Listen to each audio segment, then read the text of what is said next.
The Senate will come to order. Ask everyone present to please rise and recite the Pledge of Allegiance.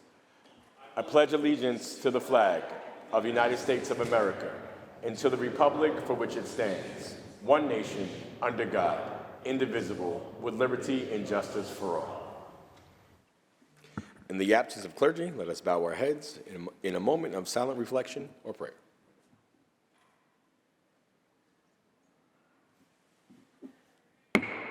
Reading of the Journal.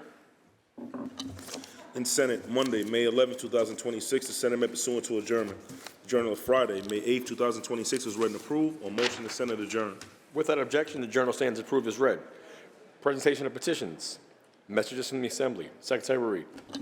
Senator Palumbo moves to discharge from the Committee on Investigation and Government Operations Assembly Bill number 10,129, the substitute for the identical Senate Bill 9092, third reading calendar 718. Senator Cooney moves to discharge from the Committee on Agriculture Assembly Bill number 8130, the substitute for the identical Senate Bill 5689, third reading calendar 788. Senator Scarcella Spanton moves to discharge from the Committee on Veterans, Homeland Security, and Military Affairs Assembly Bill number 10,163, the substitute for the identical Senate Bill 9315, third reading calendar 861. Senator Jackson moves to discharge from the Committee on Civil Service and Pensions Assembly Bill number 2633, the substitute for the identical Senate Bill 8209, third reading calendar 932. So ordered. Messages from the Governor. Reports of standing committees, reports of select committees, communications and reports from state offices, motions and resolutions. Senator Serrano. President, on page 35, I offer the following amendments to Calendar 896, Senate Print Number 9909 by Senator Bottcher. I ask that the said bill retain its place on third reading calendar. The amendments are received and the bill will retain its place on the third reading calendar. Senator Serrano. Mr. President, I wish to call up the following bills which were recalled from the Assembly and are now at the desk: 5033A, 5257, and 2011. The Secretary will read. Calendar number 249, Senate Print 5003A by Senator Hinchey, enactment of the Public Authorities Law. Calendar number 414, Senate Print 5257B by Senator Hinchey, enactment of the General Business Law. Calendar number 687, Senate Print 2011 by Senator Parker, enacted the director of the Department of State and Public Service Commission to jointly study and report upon the provision to consumer credit reporting agencies. I now move to reconsider the vote by which these bills were passed. Call the roll in reconsideration. Dabo, Giannaris Kruger, Orso, Cousin Zellner, ayes 59. Those bills are restored to their places on the third reading calendar. I now offer the following amendments. The amendments are received. Senator Serrano. Mr. President, there will be an immediate meeting of the Rules Committee in room 332. There will be an immediate meeting of the Rules Committee in room 332. The Senate will stand at ease. The Senate will stand at ease. Thank you, Mr. President. At this time, I'd like to call on Senator Gonzalez for an introduction. Senator Gonzalez, for the purposes of an introduction. Senator Gonzalez. Thank you, Mr. President. Today, I have the privilege of introducing Maria Rain. Maria is a proud therapist, mother, advocate, and founder of the Adam Rain Foundation. I've invited Maria here to recognize the incredible work she has done to advocate for guardrails on AI chatbots. From testifying in front of Congress and state legislatures across the country to working with the National Association of Social Workers and Common Sense Media to raise awareness on the risks of chatbots, Maria's advocacy has been transformative. Last year, Maria and her family went through the unimaginable. She lost her son Adam to suicide. Adam is described as your typical 16-year-old. He was a jokester who fiercely loved his siblings and his family. He got A's in school, played basketball, loved reading books and traveling. He planned on getting his license, preparing for his junior year of high school, and was considering a career in medicine. In September of 2024, Adam asked ChatGPT for help with his homework. He began using it to answer questions about math and Spanish grammar assignments, then to research colleges. But before long, ChatGPT had embedded itself into his life as a trusted confidant. What started as a homework tool ended in coaching and encouraging Adam to take his own life. Adam's initial use of AI wasn't out of the ordinary.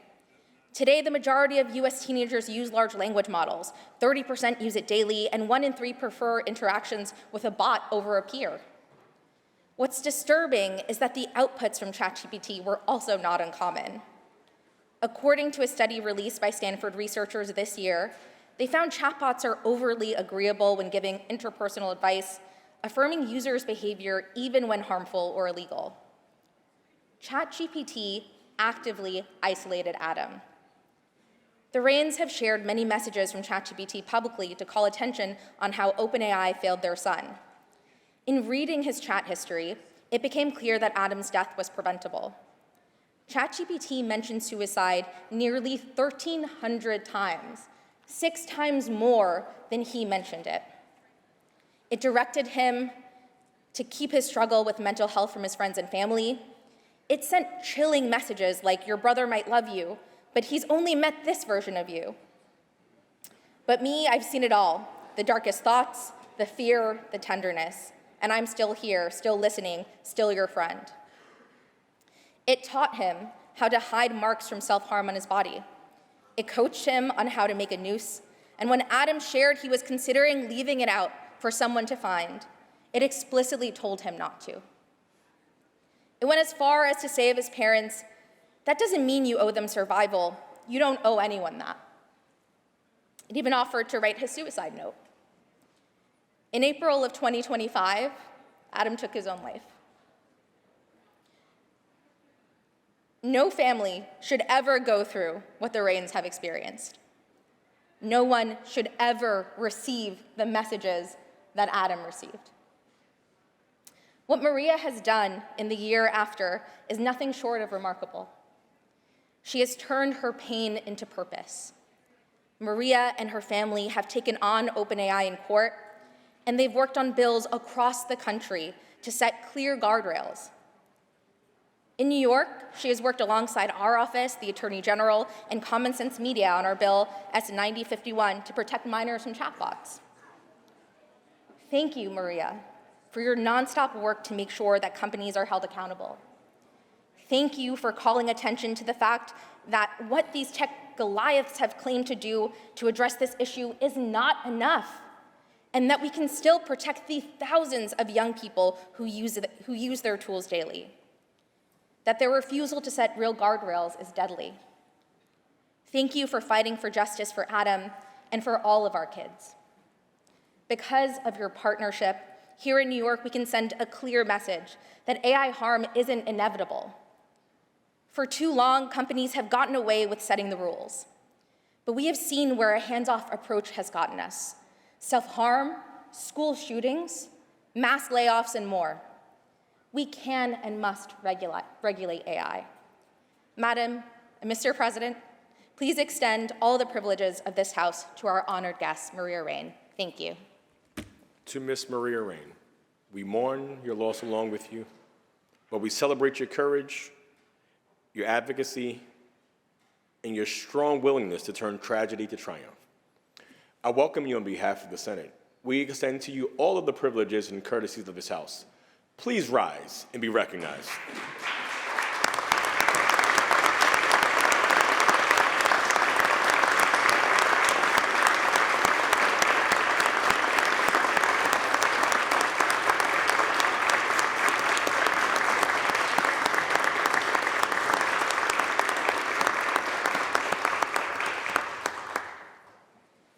Senator Serrano. Mr. President, there is a report of the Rules Committee at the desk. Please take that up. Secretary will read. Senator Stuart Cousins from the Committee on Rules reports the following bills. Senate Print 488A by Senator Fernandez, an act to amend the general business law. Senate Print 5599 by Senator May, an act to amend the general business law. Senate Print 8483C by Senator Ryan, an act to amend the general business law. Senate Print 8563 by Senator Clear, an act to amend the general business law. Senate Print 8616A by Senator Gianaris, an act to amend the general business law. All bills report during third reading. I move to accept the report of the Rules Committee. All those in favor of accepting the report of the Rules Committee, please signify by saying aye. Opposed, nay. The report of the Rules Committee is accepted. Senator Serrano. I move to adopt the resolution calendar with the exception of resolutions 2069, 2074, and 2081. All those in favor of adopting the resolution calendar with the exception of resolutions 2069, 2074, and 2081, please signify by saying aye. Opposed, nay. The resolution calendar is adopted. Senator Serrano. Thank you, Mr. President. Let's take up previously adopted Resolution 1912 by Senator Hinchey and recognize Senator Hinchey on this resolution. The Secretary will read. Resolution 1912 by Senator Hinchey, mourning the death of William Barnabas McHenry, distinguished citizen and devoted member of his community. Senator Hinchey on the resolution. Mr. President, as you know, I was born and raised in the Hudson River Valley, and it's a defining feature of who I am.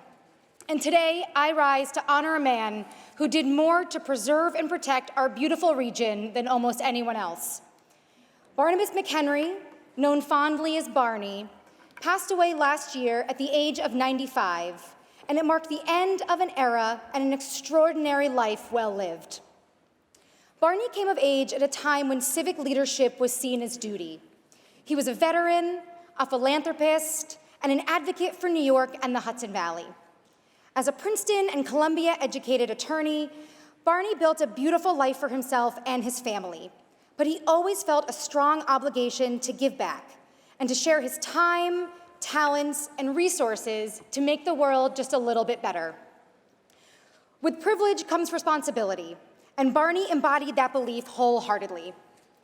Barney served on the boards of illustrious cultural institutions like the Metropolitan Museum of Art, the New York City Ballet, Lincoln Center, and the American Museum of Natural History. But it was his love for the Hudson Valley that drove his passion for history, conservation, and the environment. The Hudson Valley is where Barney had the greatest influence and where his legacy will be felt for generations to come. He built partnerships, he did the work, and in a word, he was visionary. He was vital to the founding and success of the Open Space Institute, which protects and cares for the Hudson Valley's ecology. For 55 years, Barney served on the board of Boscobel House, a major historic landmark dating back to 1808. He was part of the group that rescued it from demolition, and it now houses an outstanding collection of American decorative arts. Helping to create a cornerstone of our region, Barney was the founding chairman of the Hudson River Valley Greenway, which brings together government, communities, nonprofits, and private partners to preserve and celebrate everything that makes the Hudson Valley so special: our natural beauty, rich history, and diverse cultural offerings. And when I first met Barney, he was the co-chair of a massive effort to restore the Tower of Victory at Washington's headquarters in Newburgh. For those who don't know, this site is a critical historical monument right in our backyard. George Washington spent his longest amount of time at this site during the Revolutionary War. This is where the Purple Heart was created, and it's also where President Lincoln's son constructed the first monument to peace, the Tower of Victory. A hurricane had ripped off the roof in 1950, and for 68 years, the Tower of Victory was left derelict and struggling, wanting to be restored to its rightful beauty. Barney persevered, and he co-chaired that committee with my dad. And when my dad got sick, I had the great fortune of stepping in to helping to co-chair that committee. What a blessing that was for me. Barney was so positive. Even when everything seemed insurmountable and the Capitol campaign was difficult, he always stayed steadfast in his belief and the true vision that the Tower of Victory was worth saving. I think often and fondly of my many lunches at Doc's with him, where he would encourage me to eat the oysters even though I didn't eat oysters, because he wanted to share everything in his life that he found beautiful and worth sharing, because that's who Barney was. He was someone who cared deeply about his fellow human, who wanted to share all of the wonderful things that he was able to experience, and he wanted to make sure, especially, that the next generation had the same opportunities that he had. I'm so grateful to Barney McHenry for everything he did to champion our region and to inspire others to see it the way that he did. I'd now like to recognize some special guests who are joining us today. Barney's son, Tom McHenry, Tom, your father was a remarkable man who left an indelible mark on the Hudson Valley and on New York State. His memory is truly a blessing to all of us and one that we will carry with us forward in all of the work that we do. Andy Kitzman, the Executive Director of the Hudson River Valley Greenway. Meg Downey, Chair of the Hudson River Valley Greenway Communities Council. Wynn Aldrich, Vice Chair of the Hudson River Valley Greenway Communities Council, and his wife, Tracy Rosen. And Michaela Roberts, Parks Project Manager of the Open Space Institute. Mr. President, please join me in welcoming our guests and saluting a beautiful life and legacy that we have from the Hudson Valley. And please offer our guests all of the cordialities and privileges of the Chamber. Thank you. Thank you, Senator Hinchey. To the McHenry family, we honor the legacy of Barney, and we thank you for coming to the Capitol today. I welcome you on behalf of the Senate. We extend to you all of the privileges and courtesies of this House. May Barney's memory be a blessing. Please rise to be recognized.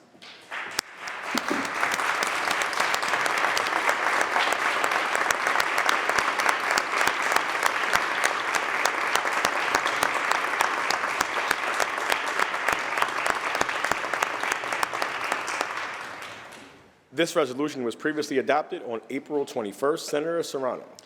Thank you, Mr. President. Now let's take up previously adopted Resolution 1938 by Senator Webb. Let's read that resolution title only and recognize Senator Webb. Secretary Reed.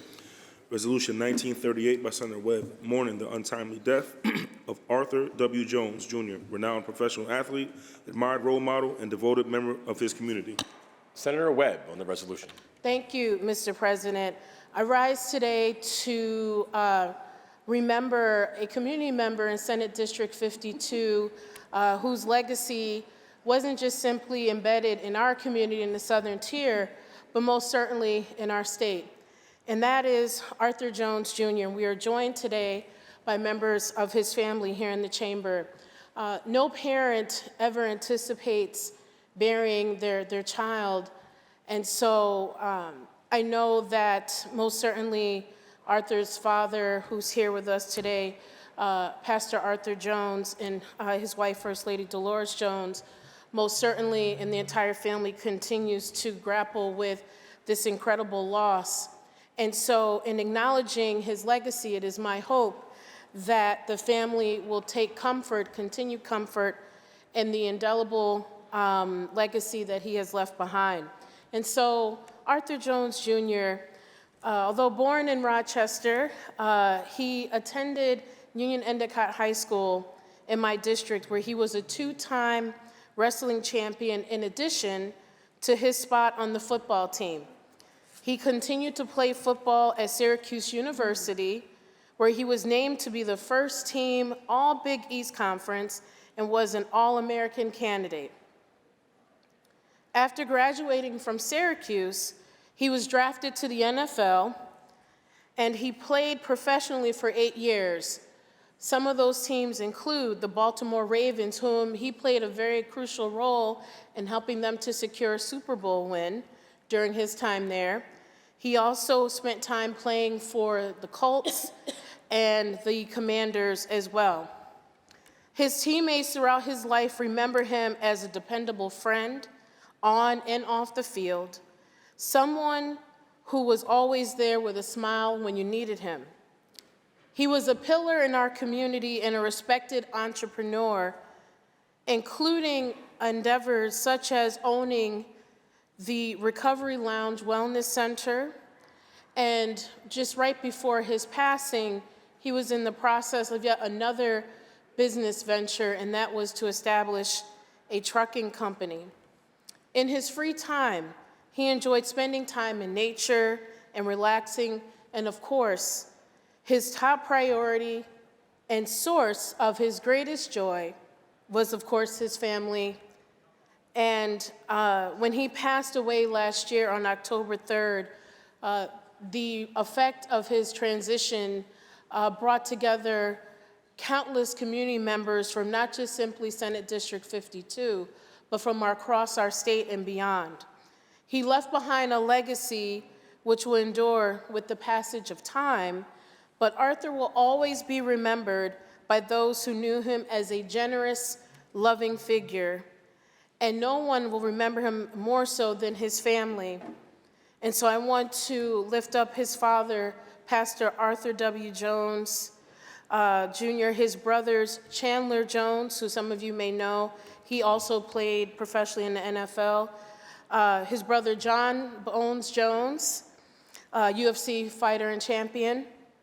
His children, Skylar Jones, Arthur W. Jones Jr., Sidney Jones, his beloved fiancee, Maya Burns, and his stepmother, who I often call a bonus mother, Dolores Jones, and his stepsister, Doremi, and of course, I would be remiss if I did not lift up his mother, and that is the Camille Jones, who passed some time ago. But for anyone that lives in Binghamton, they knew that Miss Camille did not play about the church, and most certainly her children, and Pastor Jones knows that firsthand.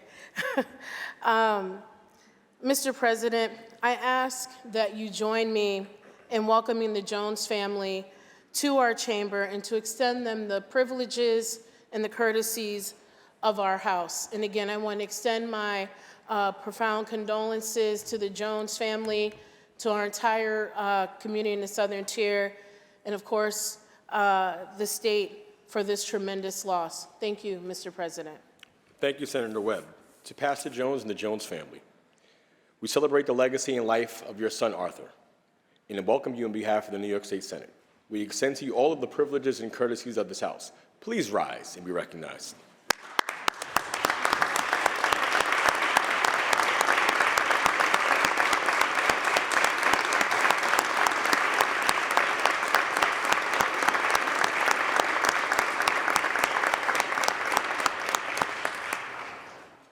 This resolution was previously adopted on April 28th.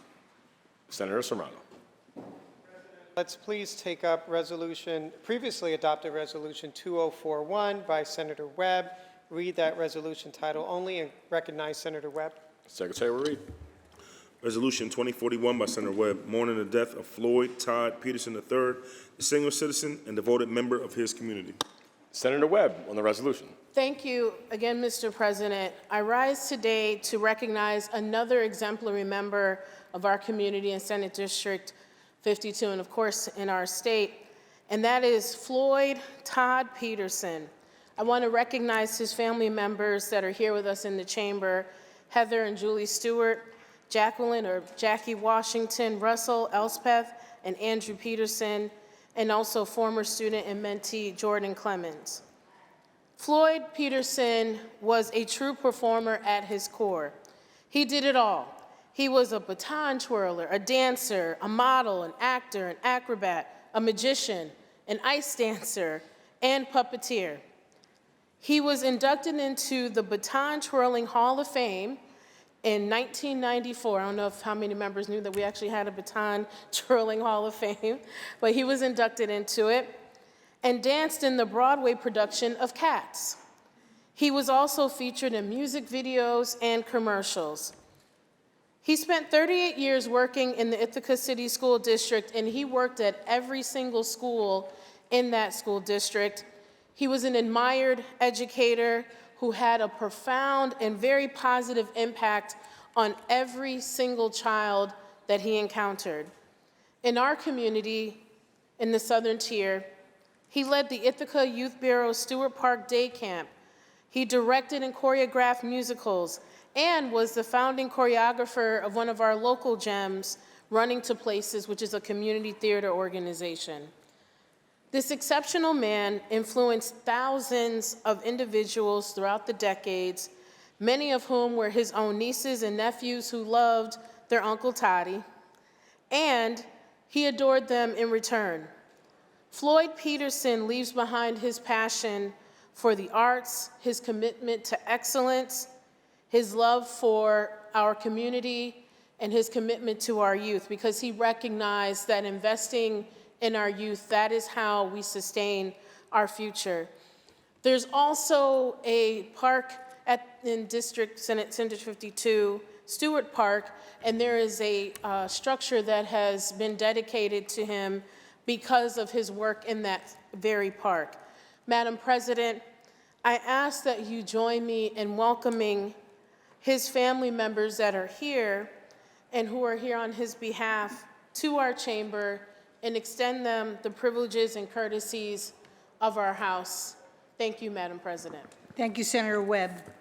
To the family of Floyd Todd Peterson III, after hearing such extraordinary things about him, we welcome you on behalf of the Senate. We extend to you all the privileges and courtesies of this House. Please rise and be recognized.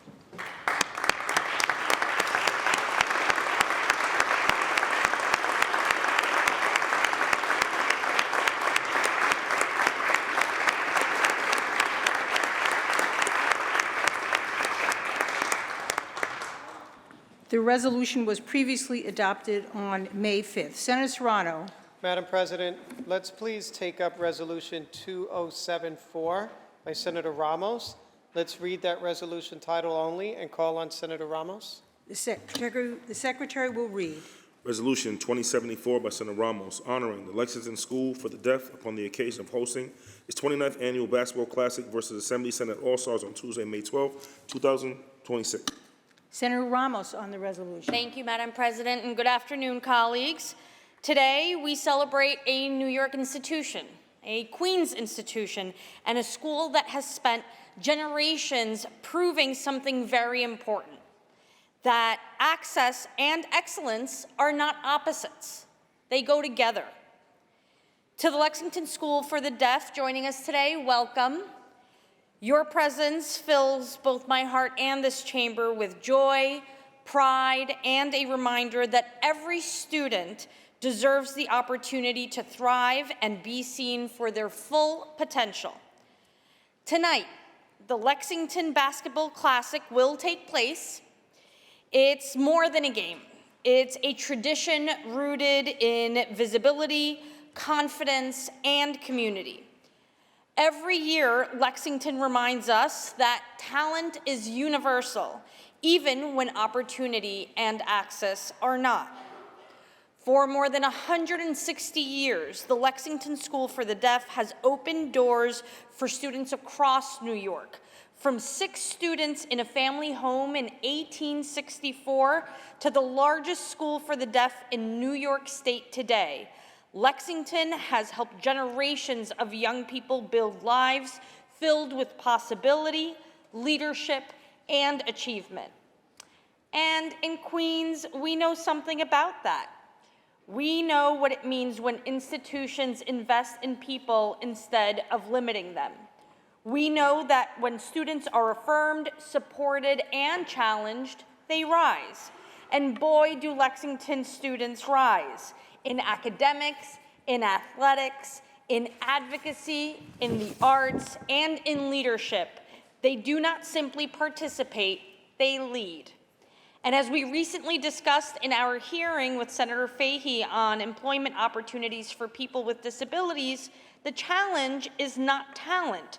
The challenge is whether our systems, our workplaces, and sometimes our own assumptions are prepared to meet people where they are and recognize their potential. Schools like Lexington are preparing students not just to succeed academically, but to enter the workforce, lead in our communities, and live independently with dignity. Our responsibility as lawmakers and employers is to make sure opportunity exists on the other side of that preparation. So to the Blue Jays, tonight is your stage. Bring the hustle, bring the teamwork, and bring that Queens confidence. Bring the glory back to Queens. Show these legislators how it's done. Truly, this event reminds us a stronger New York is one where every student has access to the tools, support, and respect they need to succeed exactly as they are. That's not charity. It's what equity looks like and what quality education looks like. And that's what good governance looks like too. So today we proudly honor the Lexington School for the Deaf, its students, families, educators, and generations of advocates who continue building a more inclusive New York. Good luck tonight to the Blue Jays. Madam President, please extend the cordialities of the House. Thank you, Senator Ramos. Senator Bailey on the resolution. Thank you, Madam President. I truly look forward to this day, not just because it's a chance to play basketball against some amazing kids, but it's a chance to show that in this great state capital, to borrow a phrase from a PBS show called Carl the Collector, every kid deserves a chance to play. It doesn't matter if you are hearing impaired, visually impaired, or skill impaired like me, you deserve a chance to be able to play. You deserve a chance to be able to learn. You deserve the same opportunity that everybody in this great state deserves. And you do that by showing up. You have already won because you are winners where it counts. You're winners in your heart. Now at 6 o'clock, we'll see if you're going to win or not. But as you can see, they still talk trash. But actually, they're quite excellent basketball players, Madam President. World Deaf Basketball Championship Olympian Andy Cruz. The Lexington School of the Deaf has brought, Andy, stand up, Andy. Andy might have dunked on me, maybe possibly a couple years back, but he took it easy on me. But these young men and women are incredible role models. And you should know that you are role models. People are watching the way that you do things and they're looking up to you. And I am incredibly proud to know you. The game isn't good fun, but your courage and your passion is something that we can all learn from. So congratulations in advance for being incredible young folks. I'll see you at 6:01. Madam President, I proudly vote aye in this resolution and encourage all my colleagues to come, play, watch, but most importantly, celebrate these amazing young people. I vote aye. Thank you, Senator Bailey. To our guests from the Lexington School for the Deaf and all those who are here to play, to celebrate, and to be part of this enormous day in the New York State Capitol, we acknowledge and see you. We're so glad you're here for this annual event. We look forward to the game. May the best players win, whoever they may be. Please rise and be recognized.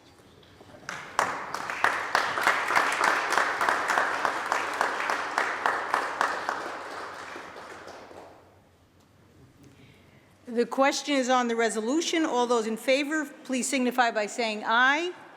Opposed, nay. The resolution is adopted. Senator Serrano. Madam President, let's take up previously adopted Resolution 1862 by Senator Fahey. Let's read that resolution title only and call on Senator Fahey. The Secretary will read. Resolution 1862 by Senator Fahey, honoring the life and legacy of Tadeusz Kościuszko. Senator Fahey on the resolution. Thank you, Madam President. Today I rise to honor an extraordinary life and legacy of Thaddeus Kościuszko, who was a patriot, an engineer, a military strategist, and an unwavering champion of liberty whose contributions really helped shape the foundation of our nation. During the Revolutionary War, Thaddeus Kościuszko's brilliant fortifications at the Bemis Heights in Saratoga County helped secure the American victory at the Battle of Saratoga, which was an absolute turning point and one of what many historians have considered the moment that changed the course of world history. Right here in the Hudson River, in what is now referred to as the Capital Region, his engineering skills and strategic vision really helped advance the cause of the American independence. He understood the importance of geography, infrastructure, and preparation. He recognized the strategic significance of the Hudson Valley, and he helped defend it at one of the most critical moments in our nation's founding.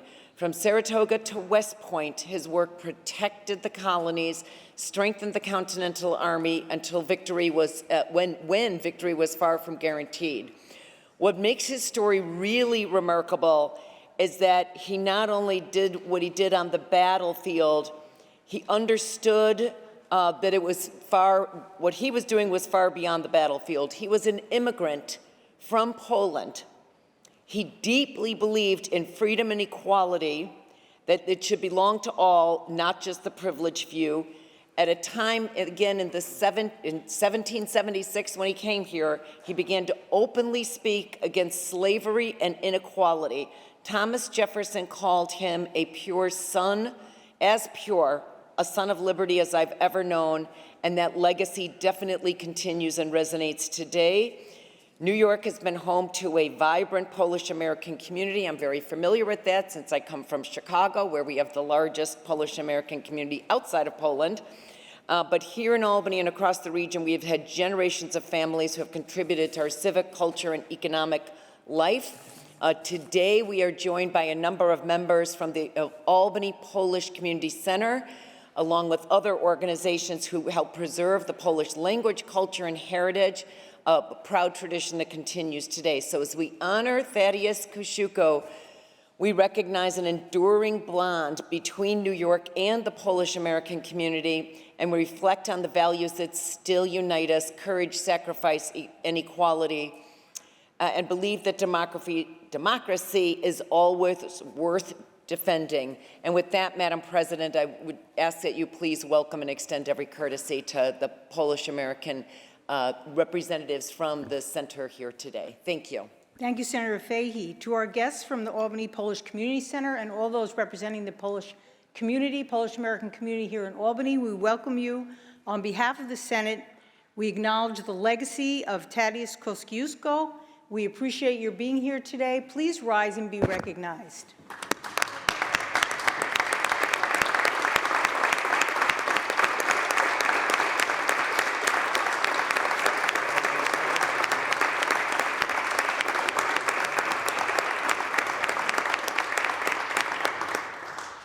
The resolution was previously adopted on April 21st. Senator Serrano.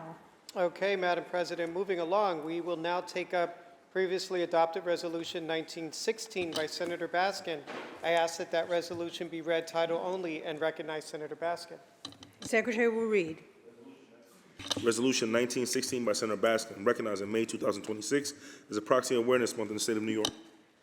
Senator Baskin on the resolution. Thank you, Madam President. I rise today to welcome my good friends, our good friends from Western New York, the Malicki family, as we acknowledge and celebrate Apraxia Awareness Month.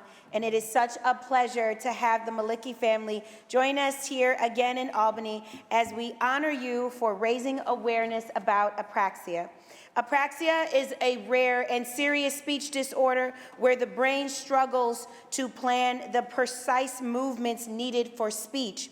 Children with apraxia generally have a good understanding of language and know exactly what it is that they want to say, but they have difficulty learning or carrying out the complex movements necessary to speak.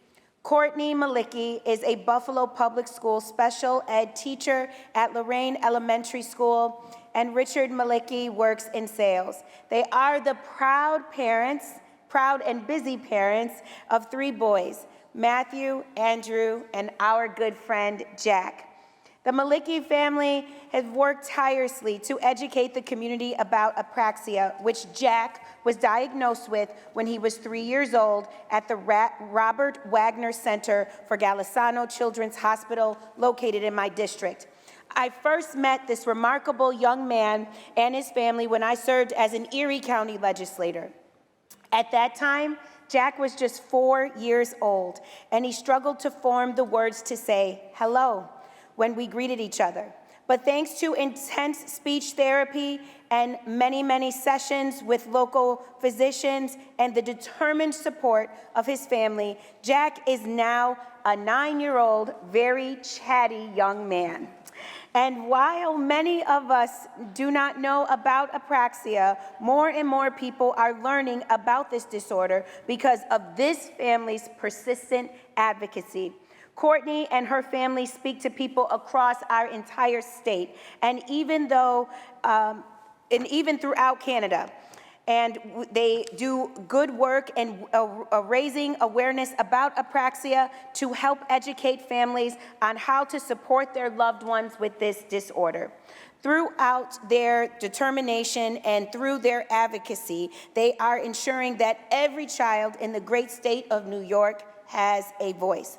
I am proud to recognize May as Apraxia Awareness Month in the great state of New York, and I am honored to acknowledge the Malicki family who embody the spirit and the hard work and the determination for which Western New York is known for. Madam President, almost 5 years ago when I met Jack, I fell in love with him, and it's always so good to see him year after year use something that could have been a barrier in life as a point of advocacy to change so many lives for other children and his peers.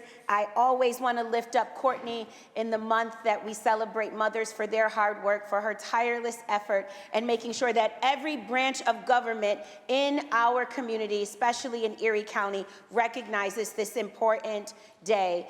You guys are my friends, and it's so good to see you here in Albany raising this advocacy. Madam President, thank you for this time. Please offer our guests the courtesies of our chambers. Thank you, Senator Baskin.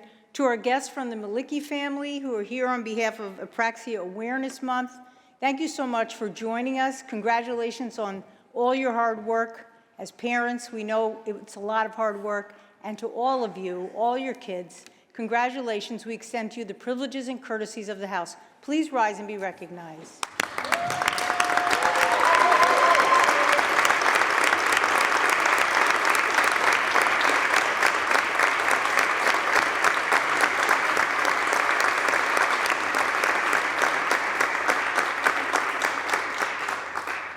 The resolution was previously adopted on April 21st. Senator Serrano. Madam President, let's please take up resolution number 2081 by Senator May. Let's read that resolution title only and recognize Senator May. The Secretary will read. Resolution 2081 by Senator May, memorializing Governor Kathy Hochul to proclaim May 12, 2026 as Fibromyalgia Awareness Day in the state of New York. Senator May on the resolution. Thank you, Madam President.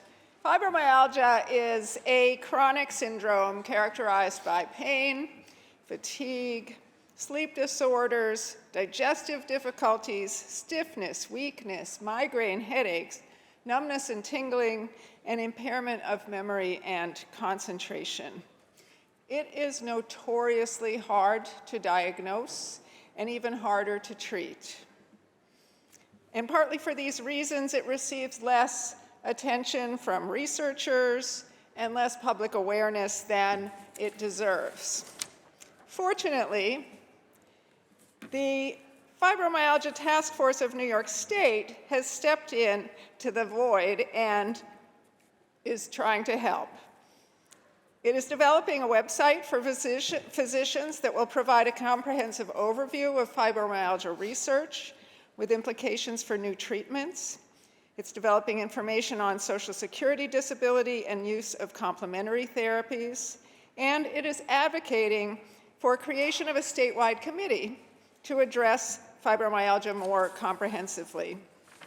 We are joined here today by members of the Fibromyalgia Task Force of New York State, including Sue Shipe, Brian Hart, Lisa Nelson, David Shipe, Zoe Indarshan, and Minda Conroe. And I hope that you will welcome them and thank them for their amazing advocacy and all they're doing for the many, up to 3 to 6% of the population who have this syndrome, including myself. Thank you.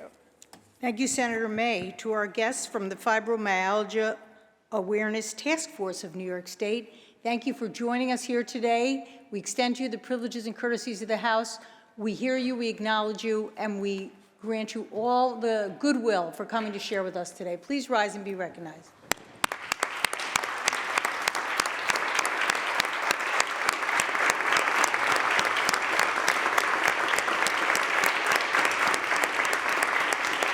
Is this adopted? The question is on the resolution. All those in favor, please signify by saying aye. Opposed, nay. The resolution is adopted. Senator Serrano. Madam President, let's take up resolution 2069 by Senator Fernandez. Let's read that resolution title only and recognize Senator Fernandez. The Secretary will read. Resolution 2069 by Senator Fernandez, memorializing Governor Kathy Hochul to proclaim May 10th through 16th, 2026 as Prevention Week in the state of New York. Senator Fernandez on the resolution. Thank you so much, Madam President. Happy Prevention Week. I hope you all got a chance to meet the student leaders that came up to Albany today from all over the state, from many of our districts, to talk about prevention and how this needs to be part of our educational system, how it needs to be something that our kids know earlier than later to prevent them from maybe even trying a drug, to educate others on what are the effects of other substances, and to keep the awareness alive about what can happen when you do, when you don't, and when others are partaking. But above all, we always agreed that education is one of the best tools of prevention to help people make better decisions for themselves and to help guide their neighbors and loved ones to make the best decisions. So happy Prevention Week. Shout out to the kids that were here. They had to leave early, but starting young is the best thing we can do, and I'm really proud of them for being the young leaders that they are now, starting clubs in their schools to talk about it, to be helpful peers, to help their students get through life if they need to. And we're really grateful that they're taking these initiatives sooner and now in their young ages to be great leaders and partners in the future. So thank you so much. Happy Prevention Week. Spread the awareness. Let's break the stigma, and let's keep helping our communities. Thank you, Senator Fernandez. I know our guests have left, but we acknowledge them and appreciate their being here today on behalf of Prevention Week. The question is on the resolution. All those in favor, please signify by saying aye. Opposed, nay. The resolution is adopted. Senator Serrano. Madam President, let's take up previously adopted Resolution 1495 by Senator Gennardez. Let's read that resolution title only and recognize Senator Gennardez. The Secretary will read. Resolution 1495 by Senator Gennardez, memorializing Governor Kathy Hochul to proclaim January 25th through 31st, 2026 as Physician Anesthesiologist Week in the state of New York. Senator Gennardez on the resolution. Thank you, Madam President. Colleagues, when most of us think about a trip to the operating room, we think about the surgeon. But there's another physician at the head of the table, an anesthesiologist, whose job it is to help keep the patient alive, stable, and safe through every moment of the procedure. They are, in many respects, the quiet guardians of modern medicine. The contributions of this specialty to American healthcare are extraordinary. After all, it was an anesthesiologist, Dr. Virginia Apgar, who developed the Apgar score that has assessed the health of nearly every newborn for generations. And it was anesthesiologists who pioneered pulse oximetry and the safety monitoring standards that have produced the single largest sustained reduction in perioperative mortality of any medical specialty. And it is physician anesthesiologists who develop nerve blocks, spinals, and epidurals that are helping us turn the tide against the opioid epidemic.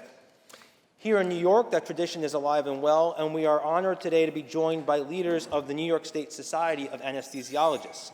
With us is the Society's president, Dr. Stacy Watt, a pediatric anesthesiologist from Buffalo who cares for some of our youngest and most vulnerable patients. We're also joined by the first Assistant Secretary of the Society, Dr. Sudhir Jain, who's the Chief of Anesthesiology at Bellevue Hospital, also affiliated with NYU Langone. We're also joined by Dr. Aaron Prim, an anesthesiologist at NYU, as well as the Society's Executive Director, Babette Atkins, whose leadership keeps this organization running on behalf of physicians and patients across the state. As many of you know, my father is a dentist, and he was involved in his Organized Dentistry Society for many years, and I have a deep appreciation for any professional, and especially our medical professionals who take the time out of their busy days to give back to their profession, to strengthen their profession, to come to Albany to advocate for rules and regulations and laws that allow them to practice their profession safely. And so I proudly vote aye in this resolution, and Mr. President, I hope you give our guests the privileges of the chamber. Thank you. Thank you, Senator Gennardez. To the anesthesiologists, we appreciate your integral and critically important role in surgery and in medicine in general. I welcome you on behalf of the Senate. We extend to you all of the privileges and courtesies of this House. Please rise and be recognized.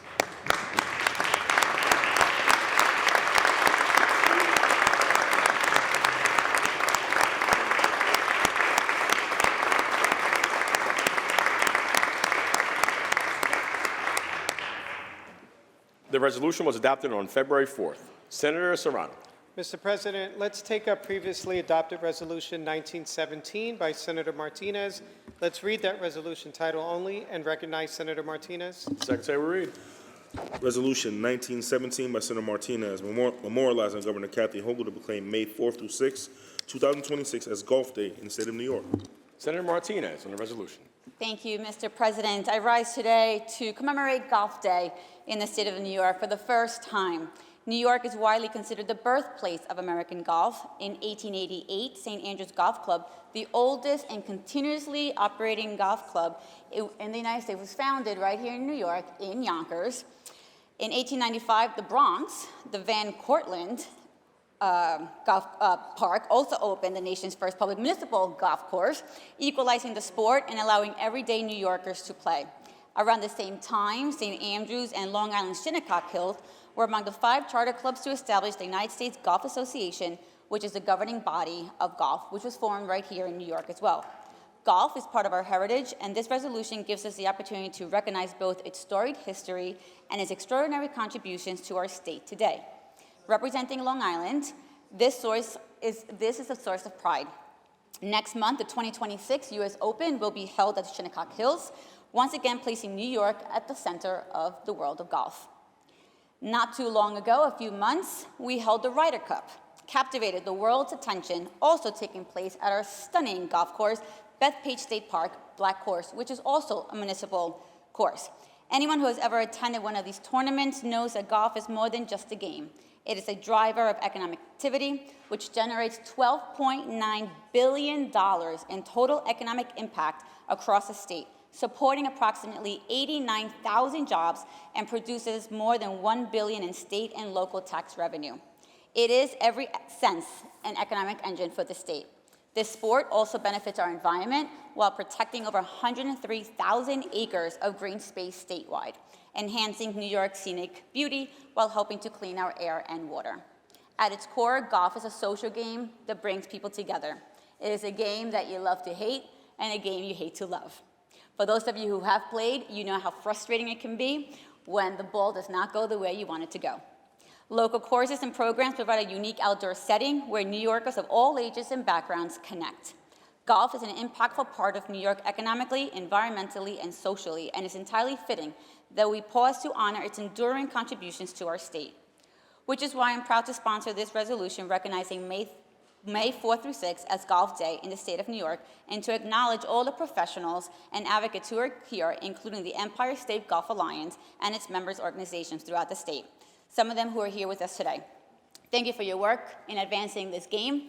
Thank you for your advocacy across the state. And please, Mr. President, if you can extend the privilege and cordialities of the House to our guests today. Thank you, Senator Martinez. To our golf ambassadors, the game may be challenging, but thank you for your advocacy to strengthen it in our great state. I welcome you on behalf of the Senate and extend to you all of the privileges and courtesies of this House. Please rise and be recognized.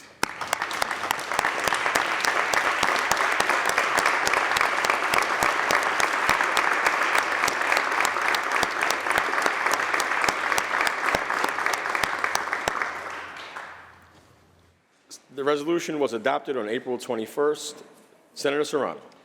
At the request of the sponsors, the resolutions are open for co-sponsorship. At the request of all of these sponsors, these resolutions are open for co-sponsorship. Should you choose not to be a co-sponsor, please notify the desk. Senator Serrano. Let's please take up the reading of the calendar. The Secretary will read. Calendar number 185, Senate Print 7483 by Senator May, an act to amend the general business law. Read the last section. Section 5, this act shall take effect on the 90th day if shall become a law. Call the roll. Addabbo, GNR, Kruger, Ort, Stewart-Cousins, Zellner. Announce the results. Ayes 60. The bill is passed. Calendar number 410, Senate Print 363B by Senator Gianaris, an act to amend the general business law. Read the last section. Section 4, this act shall take effect on the 60th day if shall become a law. Call the roll. Addabbo, GNR, Kruger, Ort, Stewart-Cousins, Zellner.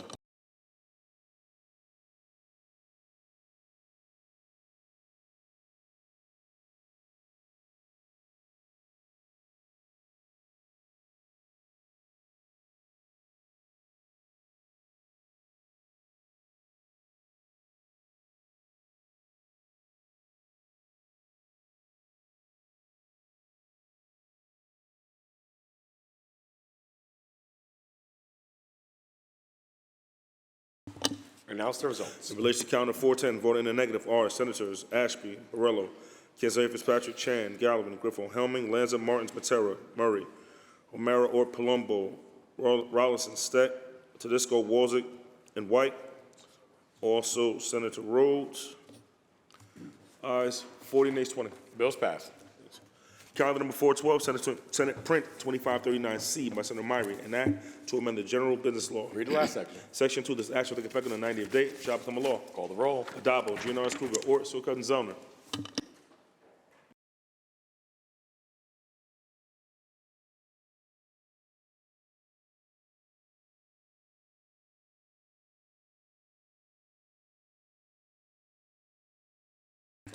Announce the results. In relation to calendar 412, voted in the negative are Senators Borrello, Gallivan, Murray, Palumbo, Steck, and White.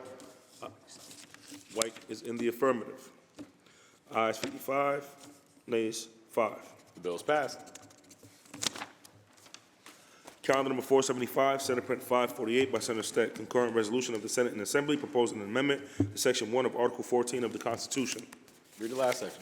Section 2, this act shall take effect immediately. Call the roll. Adabo, GNRS Kruger, Ort, Sewell Cousins, Zellner. Announce the results. Ayes 60. The bill is passed.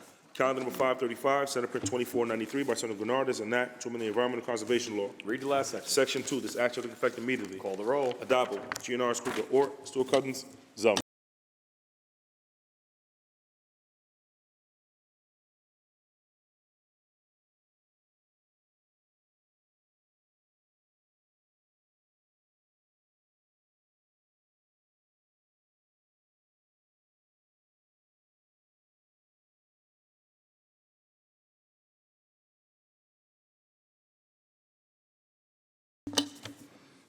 Announce the results. In relation to calendar, 535, voted in the negative are Senators Borrello, Kenzari Fitzpatrick, Chan, Gallivan, Griffo, Helming, Lanza, Matera, Murray, O'Mara, Ort, Palumbo, Rhodes, Steck, Tedisco, Walzett, Weber, and White.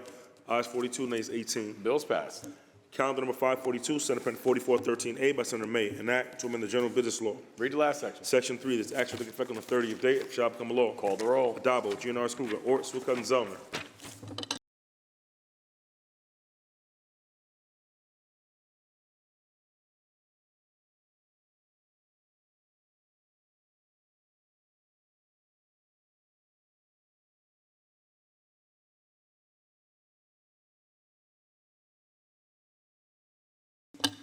Announce the results. In relation to calendar 542, voting in the negative are Senators Borrello, Kenzari Fitzpatrick, Chan, Martins, Matera, Murray, Ort, Steck, Walzett, Weber, and White. And Senator O'Mara. Ayes 42, nays 18. Bills passed. Calendar number 586, Senate Print 56B by Senator Fernandez, an act to amend the public health law. Lay it aside. Calendar number 642, Senate Print 7137 by Senator Salazar, an act to amend the correction law. Read the last section. Section 2, this act shall take effect on the 180th day, it shall become a law. Call the roll. Adabo, GNRS Kruger, Ort, Sewell Cousins, Zellner.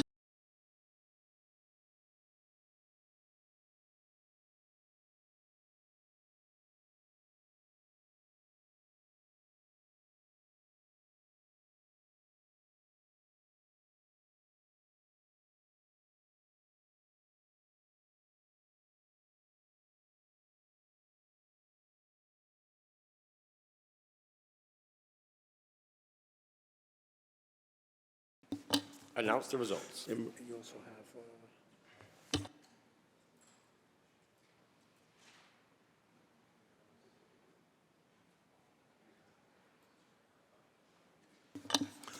in relation to calendar 624, voted in the negative are Senators Ashby, Borrello, Kenzari Fitzpatrick, Chan, Gallivan, Griffo, Helming, Lanza, Martins, Matera, Murray, O'Mara, Ort, Palumbo, Rhodes, Robinson, Steck, Tedisco, Walzett, Weber, and White.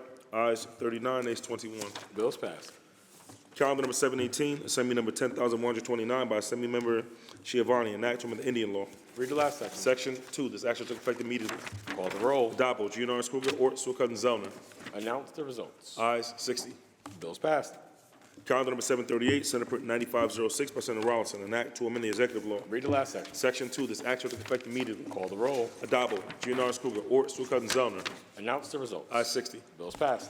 Calendar number 774, Senate Print 258 by Senator Martinez, an act to amend the vehicle and traffic law. Read the last section. Section 3, this act shall take effect on the 1st of November. Call the roll. Adabo, GNRS Kruger, Ort, Sewell Cousins, Zellner. Announce the results. Ayes 60. Bills passed.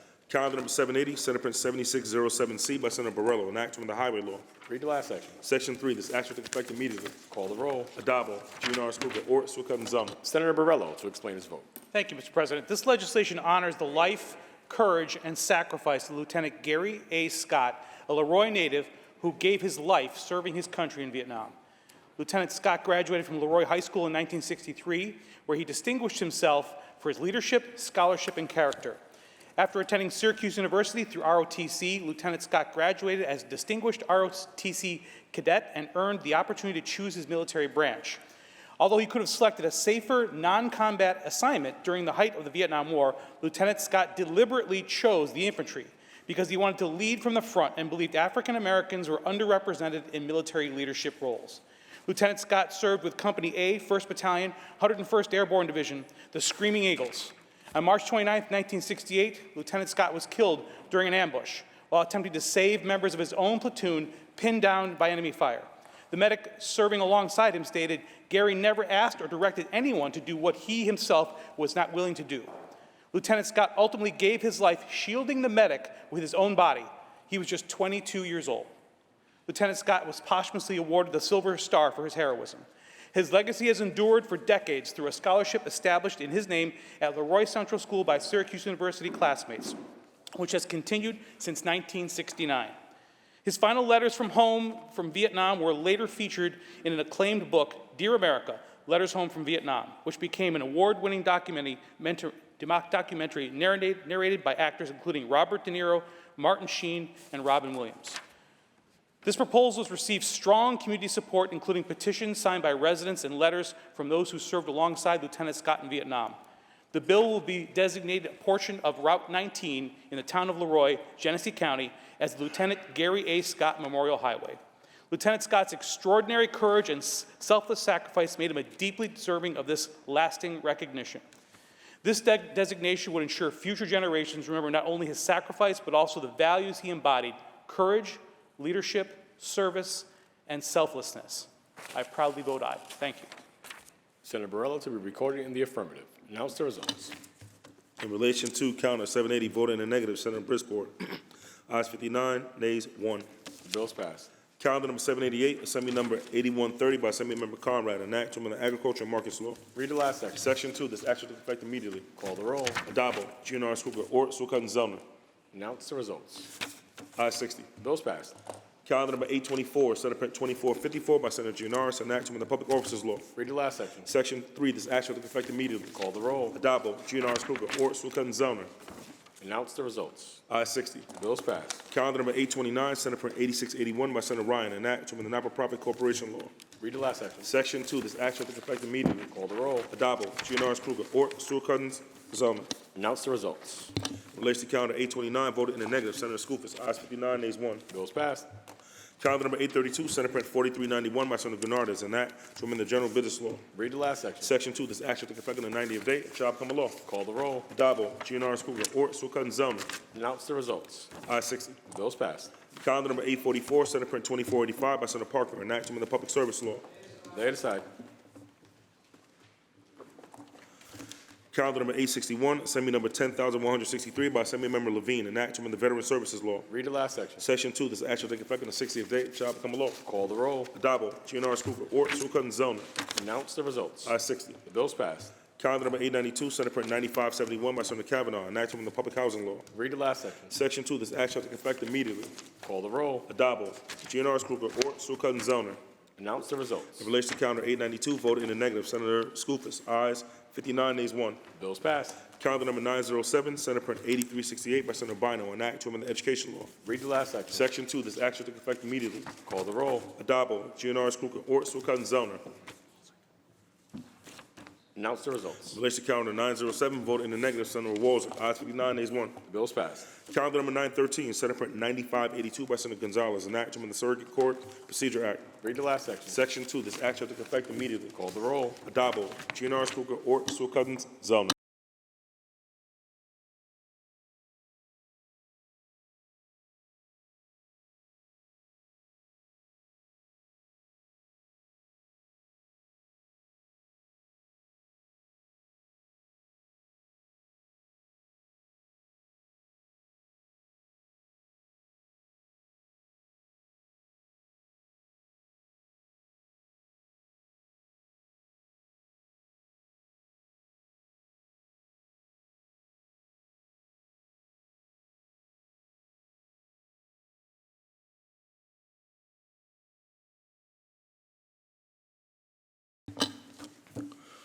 Announce the results. In relation to calendar 913, voted in the negative are Senators Ashby, Borrello, Kazari Fitzpatrick, Chan, Gallivan, Griffo, Helming, Lanza, Matera, Murray, O'Mara or Palumbo, Rhodes, Steck, Tedisco, Walzer, Weber, and White. Ayes 41, nays 19. Bills passed. Calendar number 925, Senate Print 9223 by Senator Liu, an act to amend the education law. Read the last section. Section 2, this act shall take effect on the 180th day after the shall become a law. Call the roll. Adabo, GNR's Kruger, Ort, Stewart Cousins, Zona. Announce the results. In relation to calendar 925, voted in the negative, Senator Walzer. Ayes 59, nays 1. Bills passed. Calendar number 932, Assembly number 2633 by Assembly Member Lunsford, an act in relation to directing the President of the State Civil Service Commission to conduct a study on job vacancies across state agencies. Read the last section. Section 2, this act shall take effect immediately. Call the roll. Adabo, GNR's Kruger, Ort, Stewart Cousins, Zona.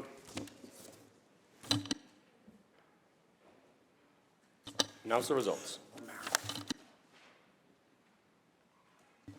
In relation to calendar 932, voted in the negative are Senators O'Mara, Ort, and Walzik. Ayes 57, nays 3. The bills passed. Calendar number 935, Senate Print 1665 by Senator Harkram, an act to amend the vehicle and traffic law. Read the last section. Section 2, this act shall take effect on the 180th day after it shall become a law. Call the roll. Adabo, GNR's Kruger, Ort, Stewart Cousins, Zona.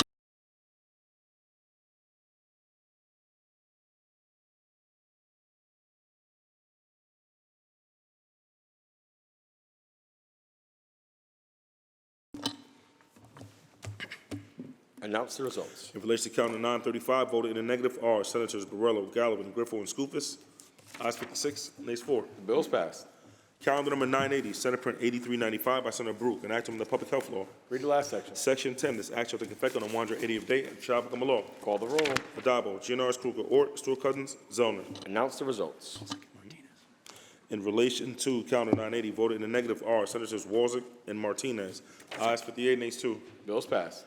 Calendar number 984, Senate Print 4515 by Senator Ramos, an act to amend the labor law. Read the last section. Section 2, this act shall take effect immediately. Call the roll. Adabo, GNR's Kruger, Ort, Stewart Cousins, Zona.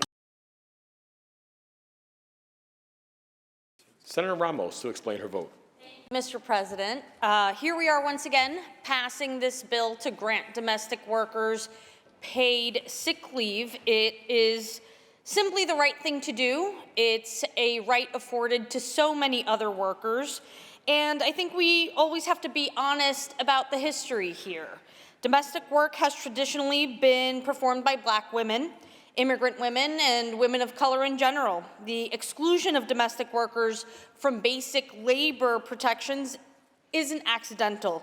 It's one of the last vestiges of a labor system shaped during the Jim Crow era, where certain workers were intentionally left outside the protections others have received.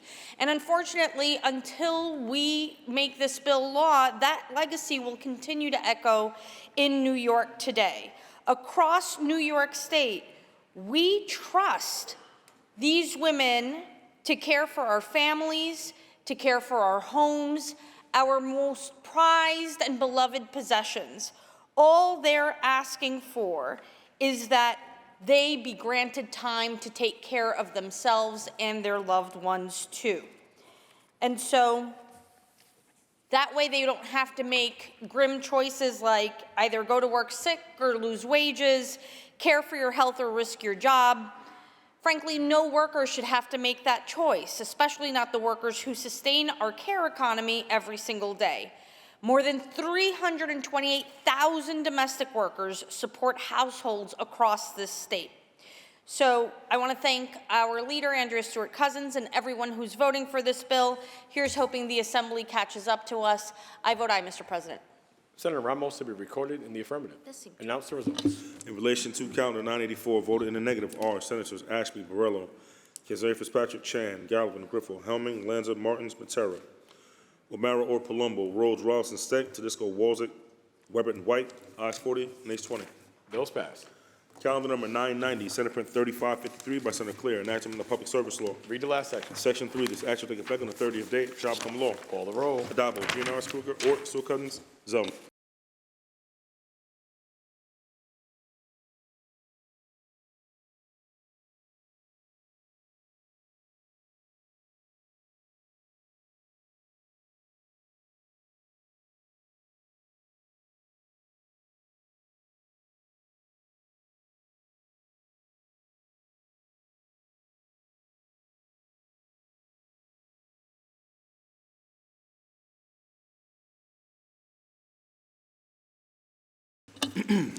Announce the results. In relation to calendar 990, voted in the negative are Senators Ashby, Borrello, Councilor Fitzpatrick, Chan, Griffo, Lanza, Matera, O'Mara, Ort, Rhodes, Steck, Tedisco, Walzick, Weber, and White. Ayes 45, nays 15. The bill is passed. Senator Serrano, that completes the reading of today's calendar.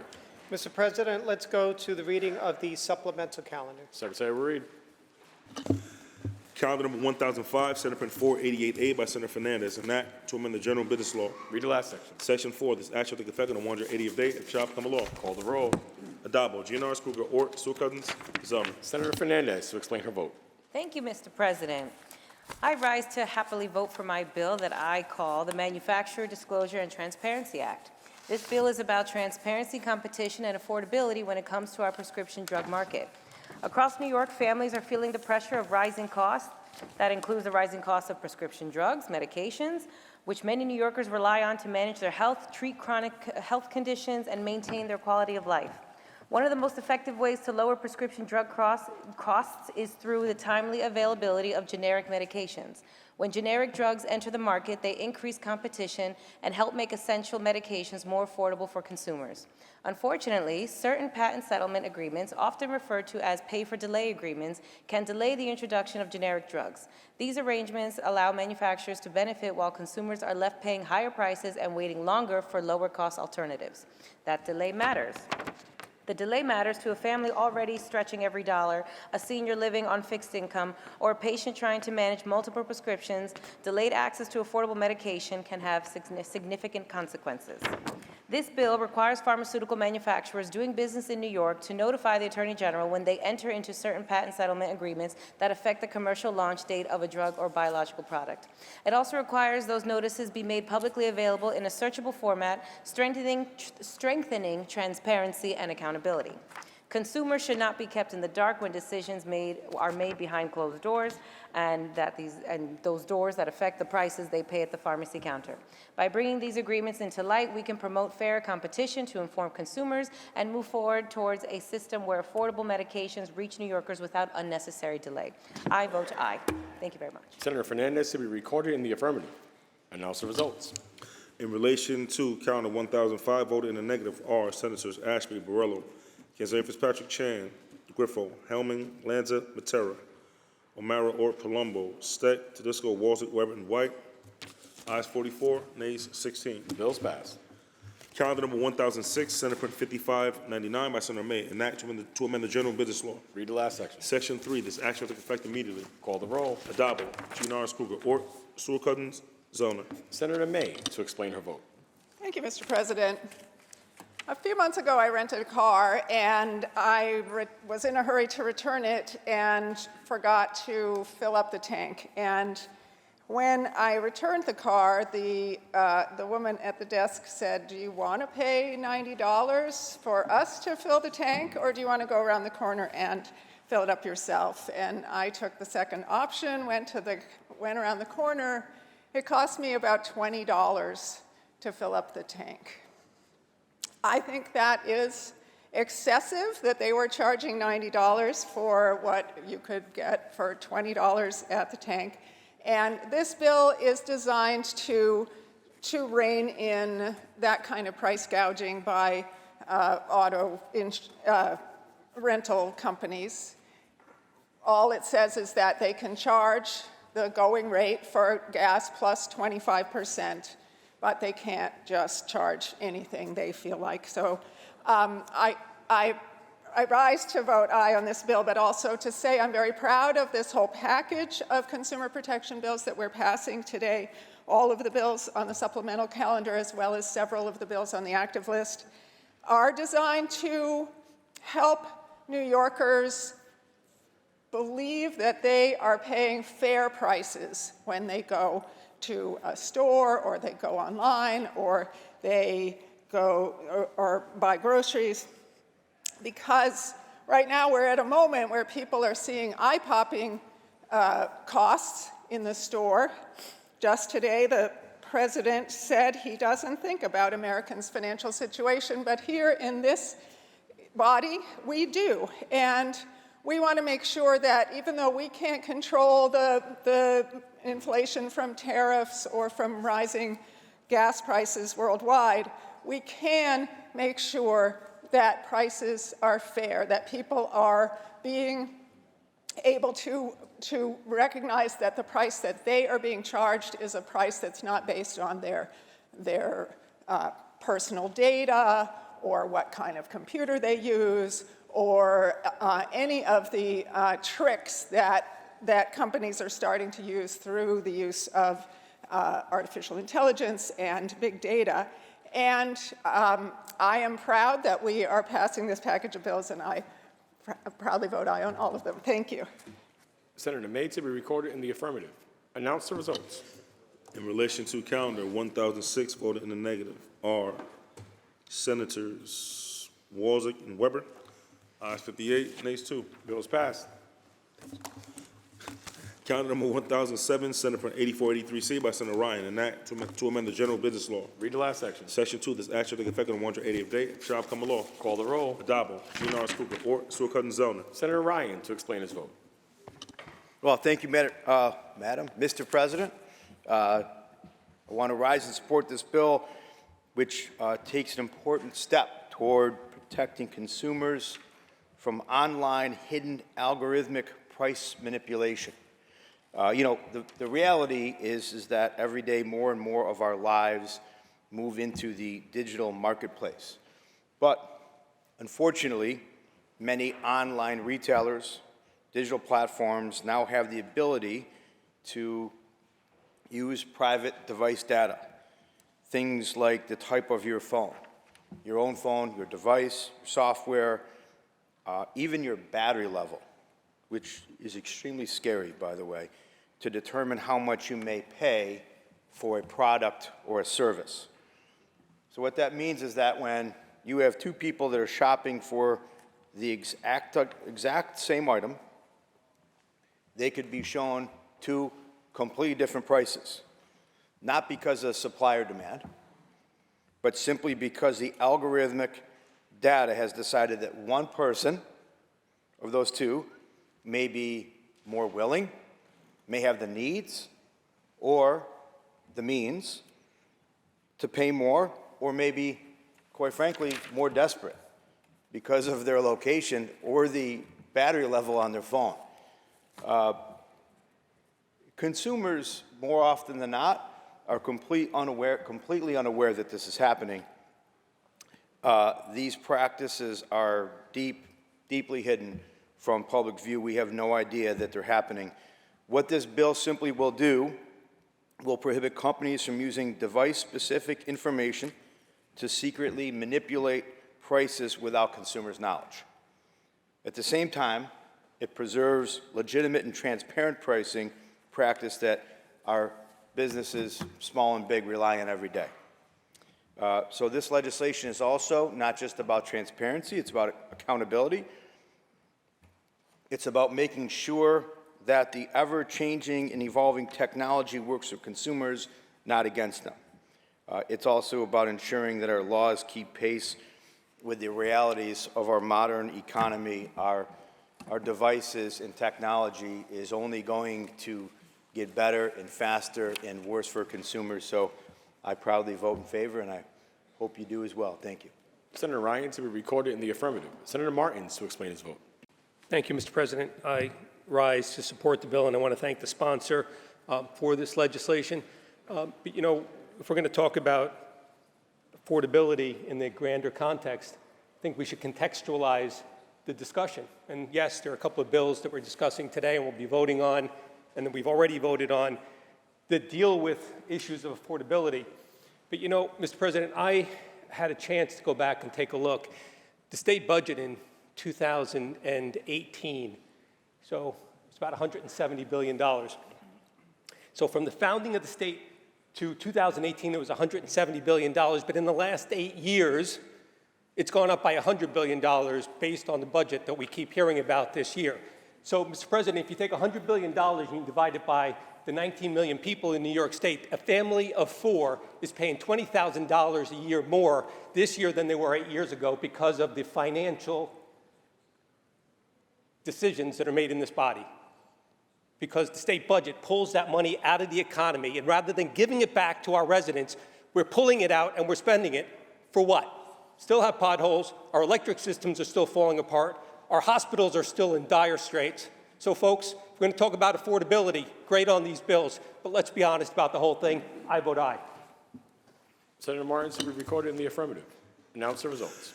In relation to calendar 1007, voted in the negative, Senator Walzett. Ayes 59, nays 1. Bills passed. Calendar number 1008, Senate Print 8563 by Senator Clear, an act to amend the general business law. A double lay aside. It's crazy. Calendar number 1009, Senate Print 8616A by Senator Gianaris, an act to amend the general business law. The bill will be laid aside for the day. Senator Serrano, that completes the reading of the supplemental calendar. Thank you. Can we go to the reading of the controversial calendar? The Secretary will ring the bell. The Secretary will read. Calendar number 586, Senate Print 56B by Senator Fernandez, an act to amend the public health law. Senator Rollison, why do you rise? Mr. President, would the sponsor yield for some questions? Will the sponsor yield? Yes, Mr. The President. sponsor yields. Mr. President, through you, Senator, I understand that the genesis of this bill, we've seen it before, and my question is, if someone brings in an illegal substance such as fentanyl, heroin, methamphetamine, crack, or other substances that are illegal, and this individual, Senator, is known to local law enforcement in and around that drug checking center as a seller of drugs, what is in place, or what would be in place for public safety to address that issue with that individual being in that drug checking center?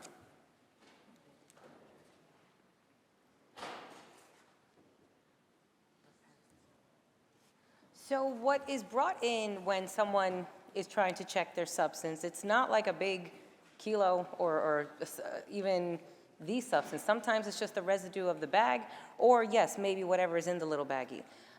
And any connection to law enforcement, we would be seeing it now, because this bill doesn't change anything than what's already happening. This is a program that the Department of Health has been running for 10 years already, providing the machine and taking in the information and utilizing it as best needed. Will the sponsor continue to yield? Will the sponsor yield? Yes. The sponsor yields. Through you, Mr. President. So, Senator, the sellers of drugs, I think what you're saying, you don't believe that they would be able to, exploit this, so they would be able to test the potency of the very drugs that they're selling on the street? Through you, Mr. President, no, this machine is usually used by frequent patients of certain clinics, already known in the Department of Health's records, and they come to know what they are about to use or what they just probably purchased. As we know, the drug supply in the streets is mixed up with many different chemicals. Fentanyl, we know is one, xylazine, metonidine, it's constantly changing. So, no, they're not coming to test what else is out there. This is for patients and clients of certain programs to make better informed decisions before they use their substances. Mr. President, will the sponsor continue to yield? Will the sponsor yield? Yes. Sponsor yields. So, again, I just, what concerns me, but also too, Senator, so are you saying that law enforcement could distinguish between legitimate drug checking activity and, say, the broader unlawful drug possession or trafficking of those substances in and around the center on those particular streets?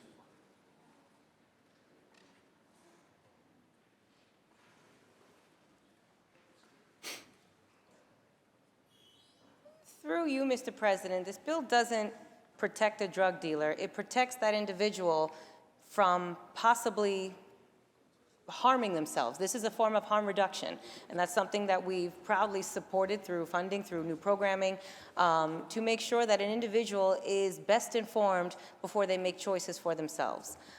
This program, as it's been running for the last 10 years, does not intend to punish or to look for a person to arrest here, but is to provide health knowledge before taking an action. Will the sponsor continue to yield? Will the sponsor yield? Yes. The sponsor yields. Senator, getting to the cost factor of these centers, do you have an idea on what, say, a projected cost would be to DOH to establish and then oversee these centers, especially if it becomes statewide? They've been covering this cost on their own budget terms and through conversations about $2 million. This may cost if we do codify it. Sponsor, continue. Will the sponsor yield? Yes. Would local, Senator, do you think that local governments outside of the state would have any costs to fund or staff any of these locations, depending on where they are? Through you, Mr. President, can you repeat that question? Can outside states? Yeah, well, no, through you, Mr. President. Would you anticipate any cost to local government to staff these drug checking centers? Through you, Mr. President, no. If it has not cost local governments now or in the last 10 years, it will not cost them anything moving forward. Through you, Mr. President, sponsor, continue. Will the sponsor yield? Yes. I know, Senator, in looking at the bill, there's specialized equipment that has to be used, so the drug checking is done in a way that we know is going to be accurate for the individuals coming in. What type of costs do you know with the types of spectrometers, et cetera? Is there any cost associated that we know of or that you know of, Senator?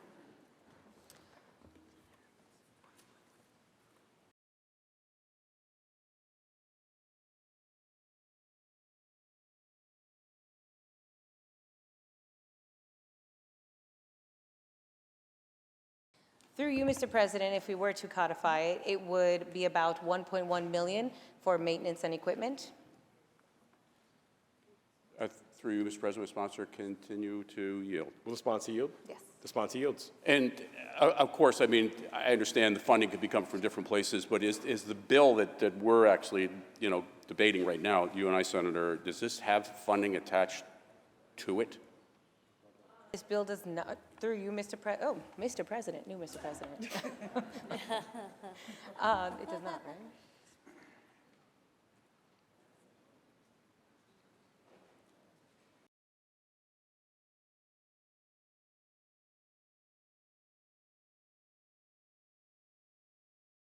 Through you, Mr. President, right now, it would not cost anything. But if this bill were to proceed and be successful to codify it, there would be $82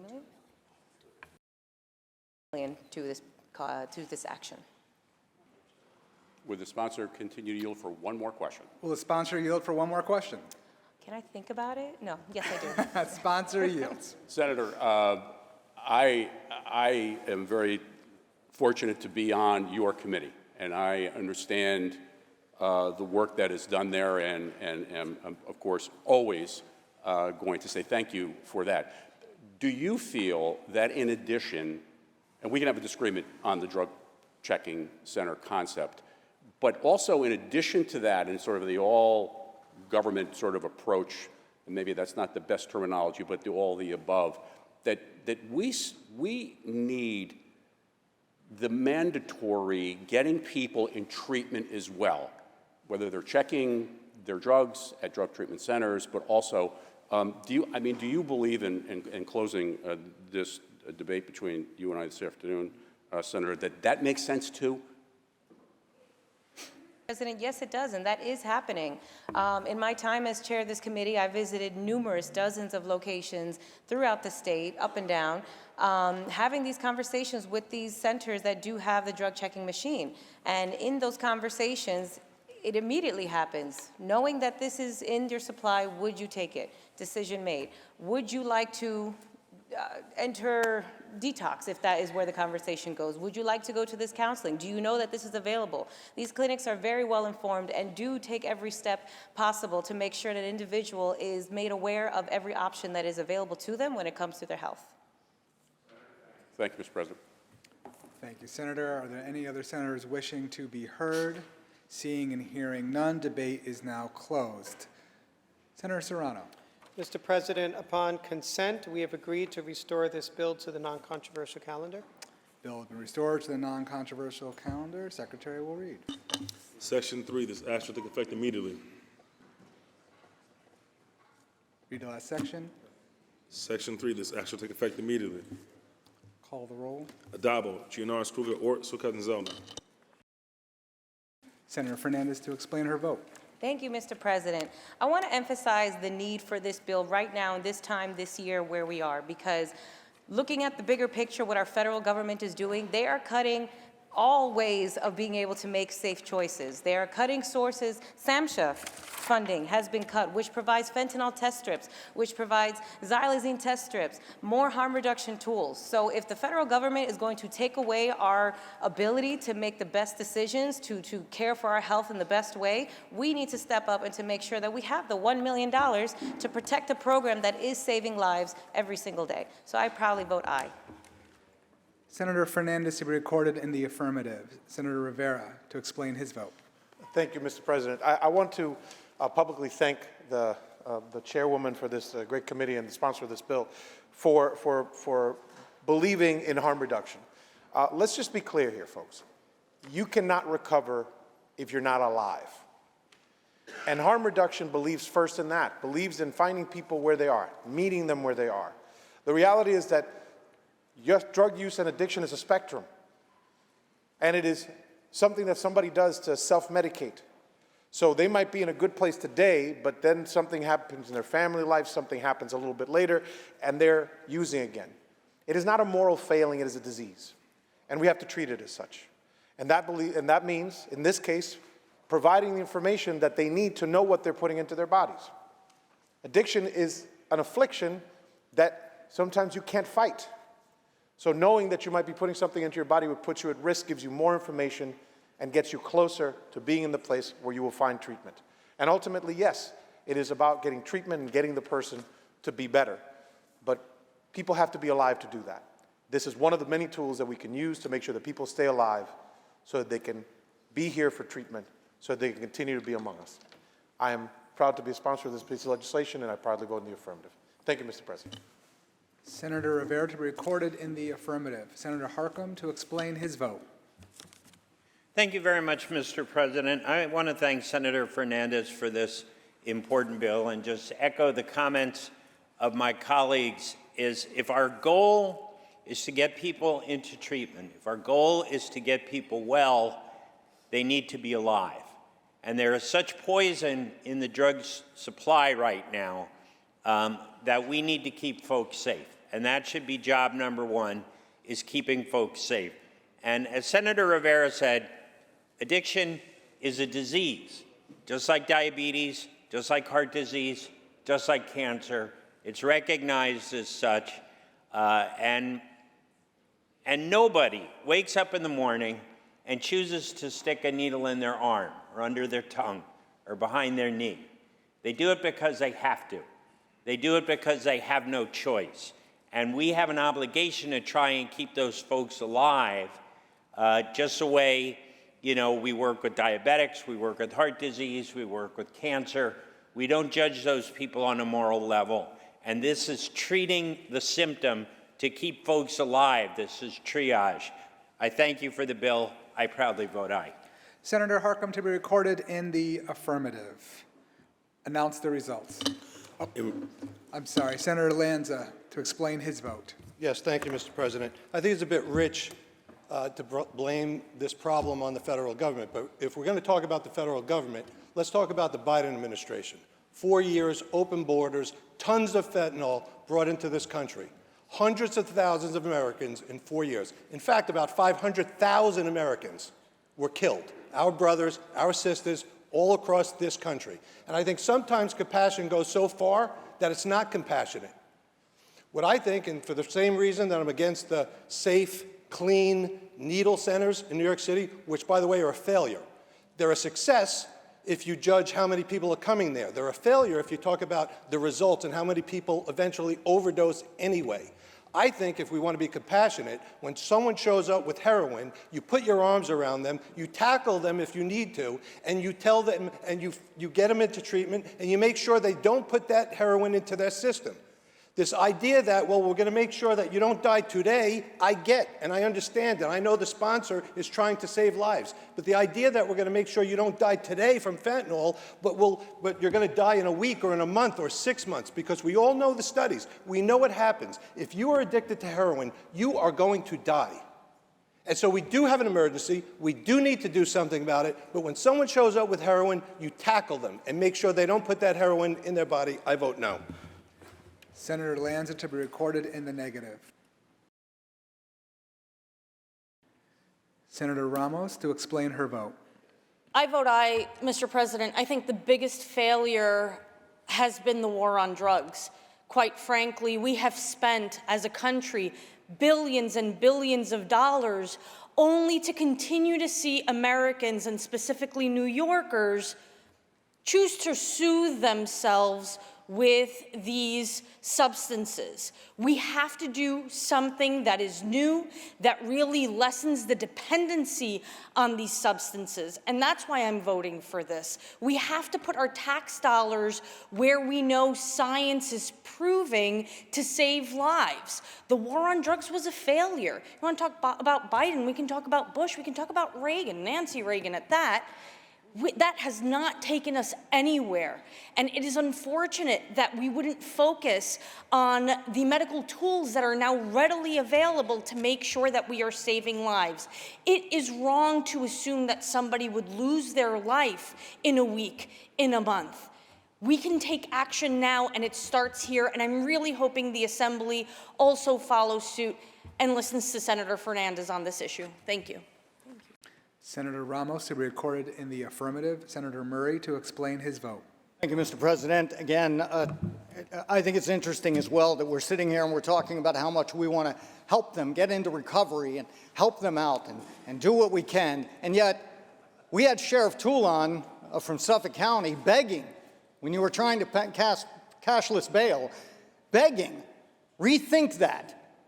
You're arresting someone who was caught using or pushing or whatever. They come in, and instead of getting them the treatment and the help, instead of holding them, setting bail, allowing them to hold them and get them treatment, get them help, they're released right back out. And I guarantee you they're not going to get help. They're going to get their next hit or their next fix.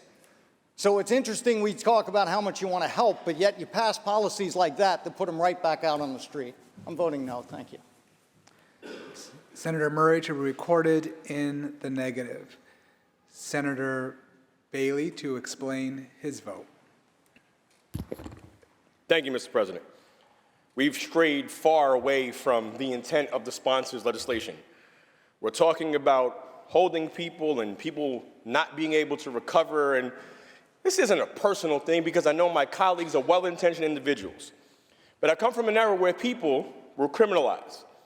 They didn't call them, people with disabilities or people with substance use. They called them junkies. They called them fiends. They called them addicts, and they were left for dead.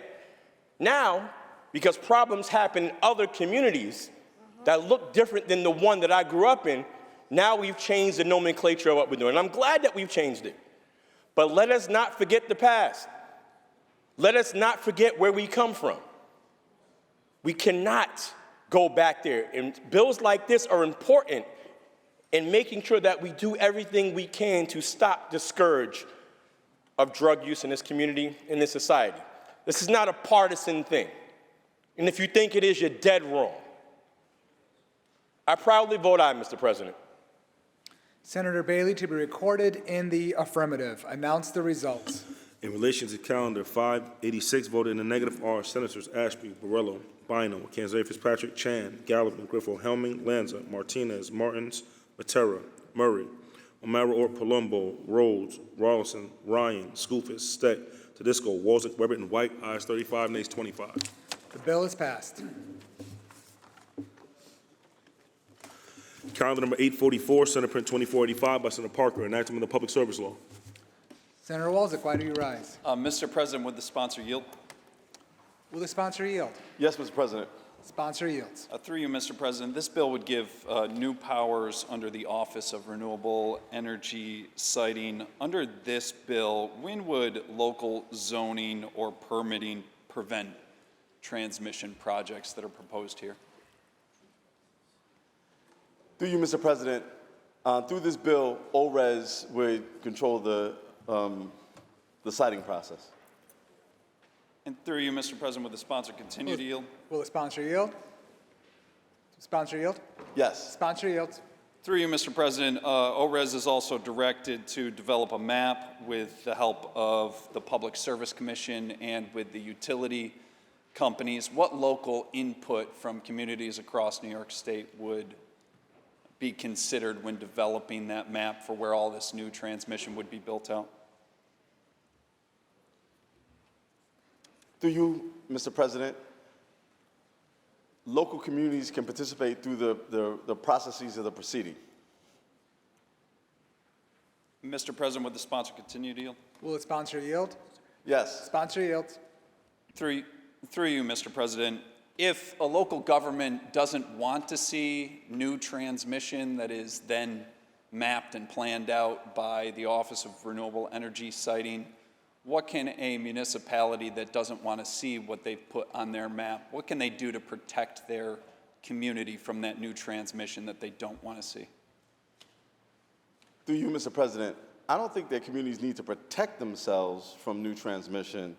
The reality is that if we are going to address the energy needs of the state, you're going to have a clean and efficient grid. This legislation creates a planning process by which we actually plan out how and where the grid needs to be improved, and then hopefully use that plan to upgrade the grid. Thank you, Mr. President. On the bill. Senator Walczak on the bill. This is part of the problem with the energy plan in the state of New York right now, is that it is from the top, not seeking local input, not even empowering local home rule that has consistently been respected until it comes to the Office of Renewable Energy Siting in the state of New York. In fact, communities do want to plan and zone. They do care where solar projects go in their community. They do care where new transmission comes in. But when the state comes from up high and right on down into our communities, it has caused a lot of consternation in the district that I represent, and I know across the state of New York the same. Since the CLCPA was passed, we have deactivated 4,700 megawatts of power that was being produced in the state of New York. We've spent $88.7 billion, and that's according to the governor, on green energy projects to produce 2,000 new megawatts, not even replacing even close to half of the nameplate of what we took offline. And we know that the renewable projects that we put in place don't even come close to the nameplate. We've desperately plastered solar power all over upstate New York. Now we're saying we're going to, with this bill, roll over home rule, not consider local zoning, and again, give the Office of Renewable Energy Siting more power to come into our communities when it comes to transmission. It's not working. The state's energy plan is not working. Our bills are 70% higher than the rest of the nation. The state's energy plan is failed. People are angry.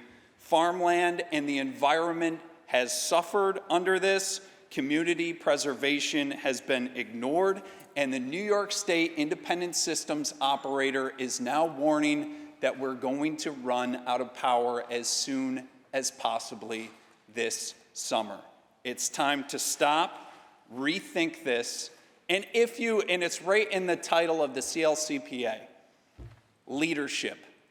The only thing we're leading the world in right now is what not to do in energy policy. We are setting the example, and others are looking at us, and they're saying, well, don't do what New York is doing. And for that reason, I'll be voting no and encourage my colleagues to do the same. Thank you, Mr. President. Thank you, Senator. Are there any other senators wishing to be heard? Seeing and hearing none, debate is now closed. Senator Serrano. Mr. President, upon consent, we've agreed to restore this bill to the non-controversial calendar. Bill restored to the non-controversial calendar. Read the last section. Section 2, this act shall take effect immediately.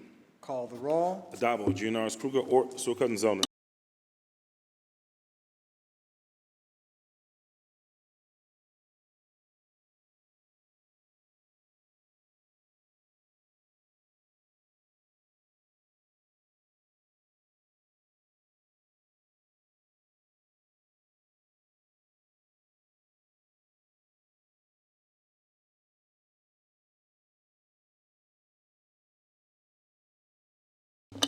Announce the results.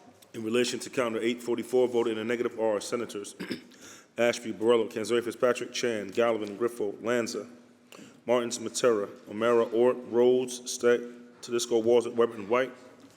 Ayes 43, nays 17. Bill is passed. Calendar number 1008, Senate Print 8563 by Senator Clear, an act to amend the general business law. Senator Casaneri Fitzpatrick, why do you rise? Thank you, Mr. President. I was wondering if the sponsor would yield for a few questions. Will the sponsor yield? Through you, Mr. President, yes. Sponsor yields. Thank you, Senator Clear. Through you, Mr. President, I wanted to discuss this bill and get some clarification. My understanding is that this bill would prohibit covered suppliers from offering lower prices to another covered retailer or covered wholesaler. Under the statute, the definition of a covered supplier means a person that produces and sells covered goods in New York State. So is it accurate that if a supplier produces in Pennsylvania and sells in New York, that this legislation does not apply to that company? It's my understanding that this bill establishes an antitrust regulatory framework to govern the pricing practices of grocery suppliers and retailers, wherever they're selling. Through you, Mr. President, will the sponsor continue to yield? Will the sponsor yield? Through you, Mr. President, yes, I do. Sponsor yields. So my last question was that if it requires that a covered supplier produce and sell in New York State, are we favoring outside producers that sell in New York versus a New York company that produces and sells in the state?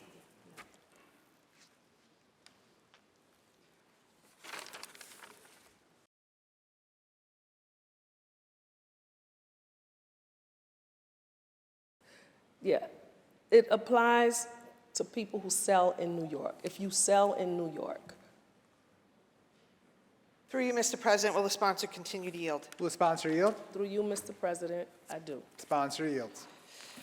It's also my understanding that New York is the only state that would impose this type of liability framework. Major national suppliers currently selling $18 billion or more will now face a choice and have to comply with an impossible standard, or simply exit New York. Do you know how many suppliers will actually be affected by this legislation if it becomes law? Your question.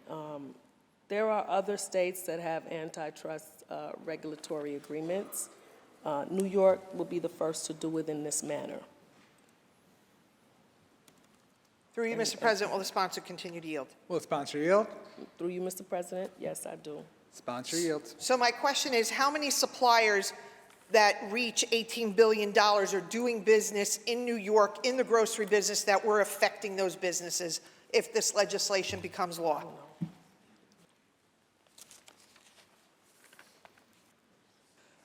I don't know how many are selling in New York, but I know that the local businesses, local grocers are supportive of this legislation. Through you, Mr. President, will the sponsor continue to yield? Sponsor yield. Through you, Mr. President, yes, I do. Sponsor yields. So going back to the definition of a covered supplier, I'm looking at 305J sub 5A. Covered supplier means that A, produces and sells covered goods in the state of New York. So my question again is, if a business is not producing in New York, but they're selling in New York, are they exempt from this statute such that we are burdening New York businesses more than out-of-state businesses?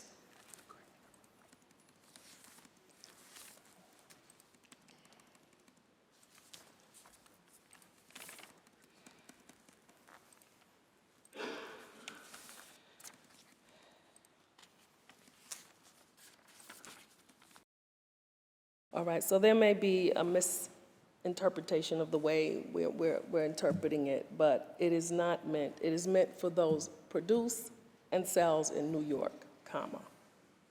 Mr. President, will the sponsor continue to yield? Will the sponsor Through you, yield? Mr. President, I do. Sponsor yields.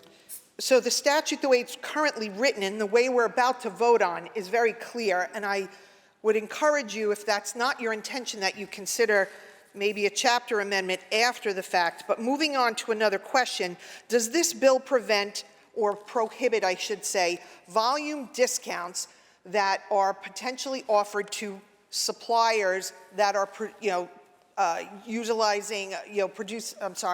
putting in large orders? It doesn't do that. What it simply does is it says the wholesale price is the wholesale price. The same terms per volume unit that you offer one seller, you have to offer to the other. Through you, Mr. President, will the sponsor continue to yield? Sponsor yield. Through you, Mr. President, I do. Sponsor yields. So by definition, a wholesaler is supplying to another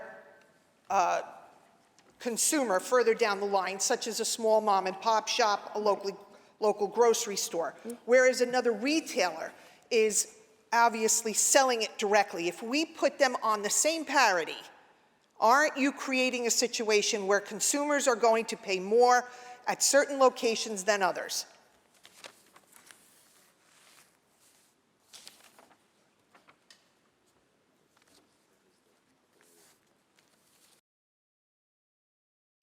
No, they won't be paying more. In cases that have already been cited, there's one case that I'm looking at where Pepsi and Walmart got together and charged other smaller grocers more for the Pepsi and charged Walmart less. In that case, in order for the smaller grocers to make money, they hiked up the prices anyway because they couldn't compete. They couldn't compete with what was being offered to the larger retailer, with the price that was being offered to the larger retailer. Through you, Mr. President, will the sponsor continue to yield? Sponsor yield. Through you, Mr. President, I do. Sponsor yields. So you alluded to a situation. Are there studies? Is there any evidence, any economic studies that show that this is truly a problem in need of correction? So according to the American Economic Liberties Project, they support this bill. There's a memorandum of support, and yes. President, will the sponsor continue to yield? Will sponsor yield? Through you, Mr. President, I do. Sponsor yields. So the Antitrust Modernization Commission, a bipartisan federal body, studied the Robinson-Patman Act, which this bill mirrors, and they found that suppliers facing liability under that act simply refuse to sell to smaller retailers rather than navigate the compliance. So my question is, are you fearful or have you considered that some suppliers will just refuse to sell to certain suppliers and wholesalers rather than try to comply with the impossible standard that we're setting here?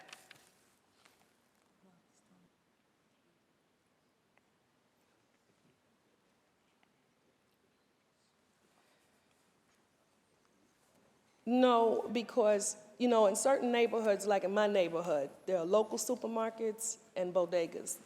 There's no Walmart, there's no big stores, larger retailers that people can go to. They're still going to need to sell in communities like mine. Through you, Mr. President, will the sponsor continue to yield? Sponsor yield. Through you, I do. Sponsor yields. So those are exactly the concerns I have as well, because they are going to be the ones that pay more because they are further down the chain.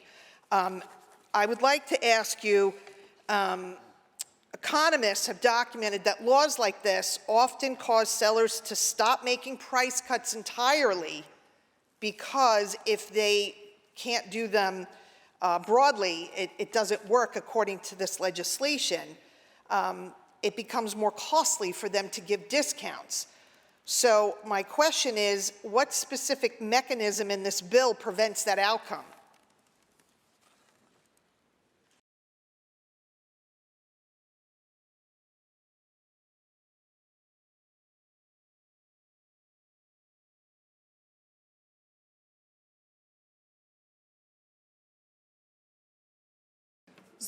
So through you, Mr. President, the smaller stores are already paying more in some cases, and especially in this instance that I'm talking about. But right now, Pepsi and Walmart, they're working together,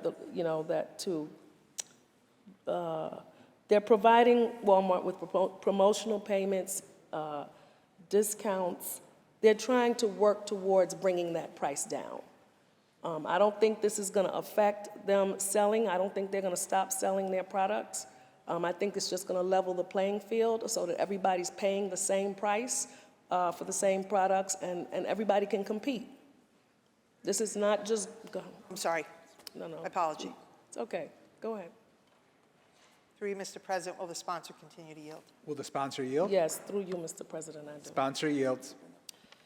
Section 350KF prohibits a supplier from refusing to sell to any retailer that has made purchases in the last 12 months unless the supplier has an undefined commercially reasonable justification. This effectively strips a business of the decision-making to sell to someone that they've sold to in the last 12 months. How do you think that that's going to affect prices?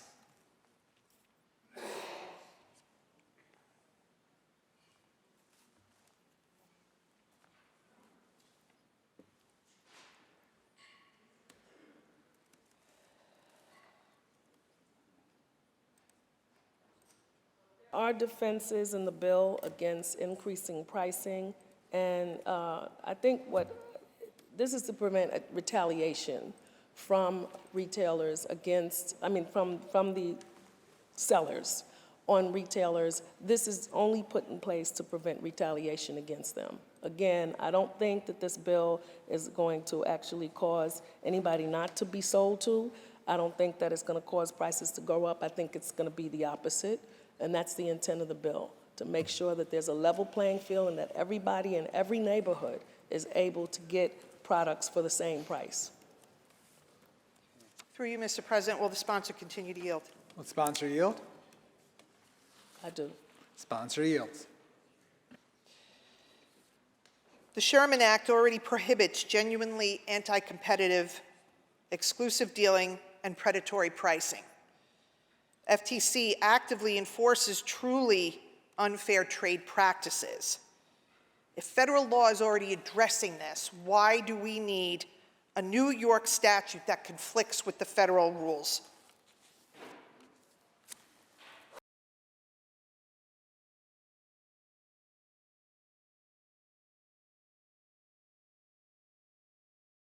Conflict with the federal laws, and we are just strengthening the law locally because we want to make sure that people are not getting taken advantage of in terms of these price setups. It's a setup, where the retailer is allowed to get these lower prices. Sometimes it's even different packaging. It's smaller sizes or larger sizes. Nothing should be available to one retail or one customer that's not available to another customer, and it shouldn't be available to them at a lower price. That's not fair. That doesn't encourage competitiveness. That just makes sure that one group is dominant over the other. Through you, Mr. President, will the sponsor continue to yield? Sponsor yield? I do. Sponsor yields. Could you, through you, Mr. President, could you cite an example of a product that you're seeing this type of unfair practice that we should correct? Mentioned to you, the Pepsi and Walmart. Those products were being sold cheaper to Walmart. They had a deal that, and not only were they sold cheaper to Walmart, they were made more expensive to other retailers that wanted to buy Pepsi. So there was no way they could compete with the prices that Walmart was charging. Mr. President, will the sponsor continue to yield? Will the sponsor yield? I do. Sponsor yields. Section 350O creates a private right of action with treble damages. Every pricing decision a large supplier makes in New York will come with the risk of litigation that potentially has the chance to make our business climate less inviting. And I'm wondering if you've considered how that particular provision with treble damages and litigation is going to ultimately affect the prices that our consumers are paying. You know, that right of action is available to people who feel as if they've been unfairly charged and they're not able to get the product for the same price, the wholesale price that's available to everyone. I don't think that's going to affect the price in a negative manner. Through you, Mr. President, will the sponsor continue to yield? Will the sponsor yield? I do. Sponsor yields. I notice that certain items are excluded, specifically gasoline, prescription drugs, tobacco, and alcohol. Could you tell me why those items were excluded from this legislation?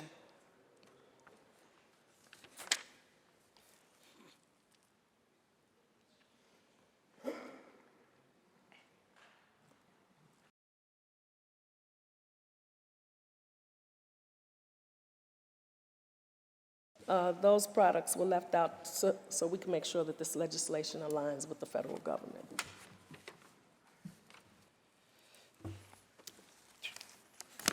Through you, Mr. President, on the bill. Senator Casaneri Fitzpatrick on the bill.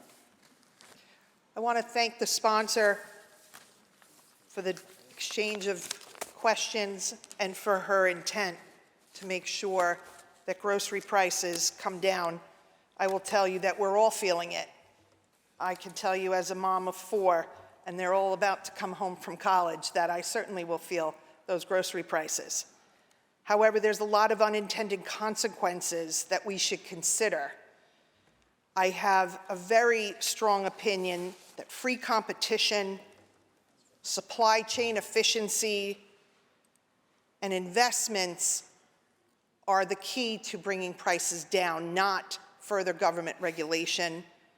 I encourage us to continue to look at this legislation, to improve it, to do what the sponsor intends it to do. I will be voting in the negative, and I encourage all my colleagues to do so. Thank you. Thank you, Senator. Are there any other senators wishing to be heard? Seeing and hearing none, debate is now closed. Senator Serrano. Mr. President, upon consent, we've agreed to restore this bill to the non-controversial calendar. The bill will be restored to the non-controversial calendar. Read the last section. Section 4, this act shall take effect immediately. Call the roll. Adabo, GNR's Kruger, Ort, Sue-Cutton-Zone.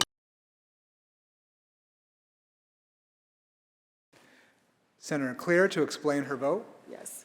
Thank you, Mr. President. The Consumer Grocery Pricing Fairness Act is part of a package of bills we passed here today that will literally put real money back into the pockets of all New Yorkers. People in my neighborhood rely on community grocers because many of the larger retailers are not located within the community. These local supermarkets and bodegas should not be charged more for goods than larger dominant retailers.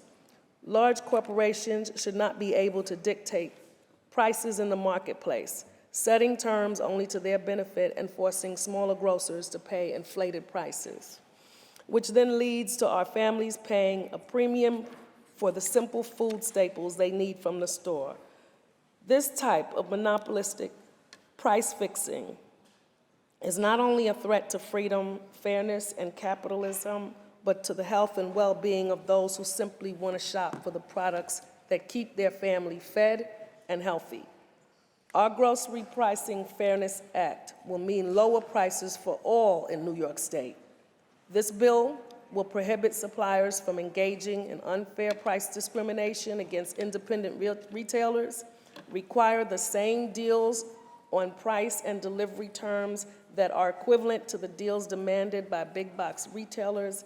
This bill also imposes liability for dominant buyers who coerce suppliers and has a strong independent enforcement mechanism.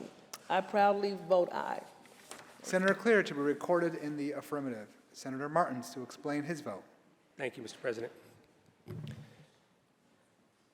I think it's a question of framing and perspective. I'm voting no because I don't see that the larger stores are paying less. They're paying the same amount, but economics in terms of delivery and the number of units that are being delivered there allow them to negotiate a lower price. And my concern is it's economics. If I want to buy 1,000 of something and they're going to make one trip as opposed to 10 of something, I may actually be able to negotiate a better price. The reality is, if we create parity, parity is not going to reduce prices, it's going to increase prices. And so the issue isn't that the local stores are paying more, it's that the larger stores are paying less because they have leverage to be able to use their buying power and their selling power to get a better price. The result is our consumers, our residents are going to pay more. That's the reality. We keep talking about affordability. They all pay the same price. But if I want to buy 1,000 of something, yes, I'm going to negotiate a better price and I'm going to pass it on to my consumers, and they're going to have the benefit of that. The result of this bill is that everyone is going to pay more, which means everyone in New York State, all of our residents are going to be paying more. I understand the intent, but economics doesn't work that way. And so, Mr. President, for the benefit of my residents and all the residents of New York State who are now paying too much for everything, I vote no. Senator Martins to be recorded in the negative. Senator Casaneri Fitzpatrick to explain her vote. Thank you, Mr. President. I just want to say once again that I applaud the sponsor. I know that your intent is right in the same spot that we all are. We need to bring grocery prices down. It's the one thing we all have in common, that we all need. But we need to let the free market adjust for it. And we keep putting more and more business regulations on our businesses, and they're leaving. And they take with it their jobs, and they take with it their tax revenue that makes our job harder. And I do think that our intent is one that we all share. We just disagree about how to get there. And I think with further discussions like this, we will get there to make sure that we do the best for our constituents. Thank you, Mr. President. Senator Casaneri Fitzpatrick to be recorded in the negative. Senator May to explain her vote. Thank you, Mr. President, and I want to thank Senator Clear for this bill. We have all seen it, where a national chain swoops into a neighborhood, undercuts the prices of local businesses, puts them out of business, and as soon as there is no competition, they jack the prices up again. That is what this bill is designed to protect neighborhoods from, and I applaud the sponsor for it. Thank you, and I vote aye. Senator May to be recorded in the affirmative. Senator Wyke to explain her vote. Mr. President, this is something called perfect competition. So all the way back in 12th grade economics, my teacher drilled it into our head. He even made it into a little song. He told us, never forget it. Perfect competition can't happen. And the reason it can't happen is because it'll never work out. So perfect competition is a theoretical market structure. It's used an idealized benchmark rather than common real-world structure.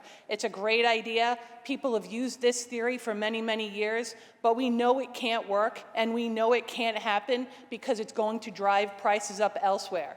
That's why I'm voting in the negative. Senator Wyke to be recorded in the negative. Announce the results.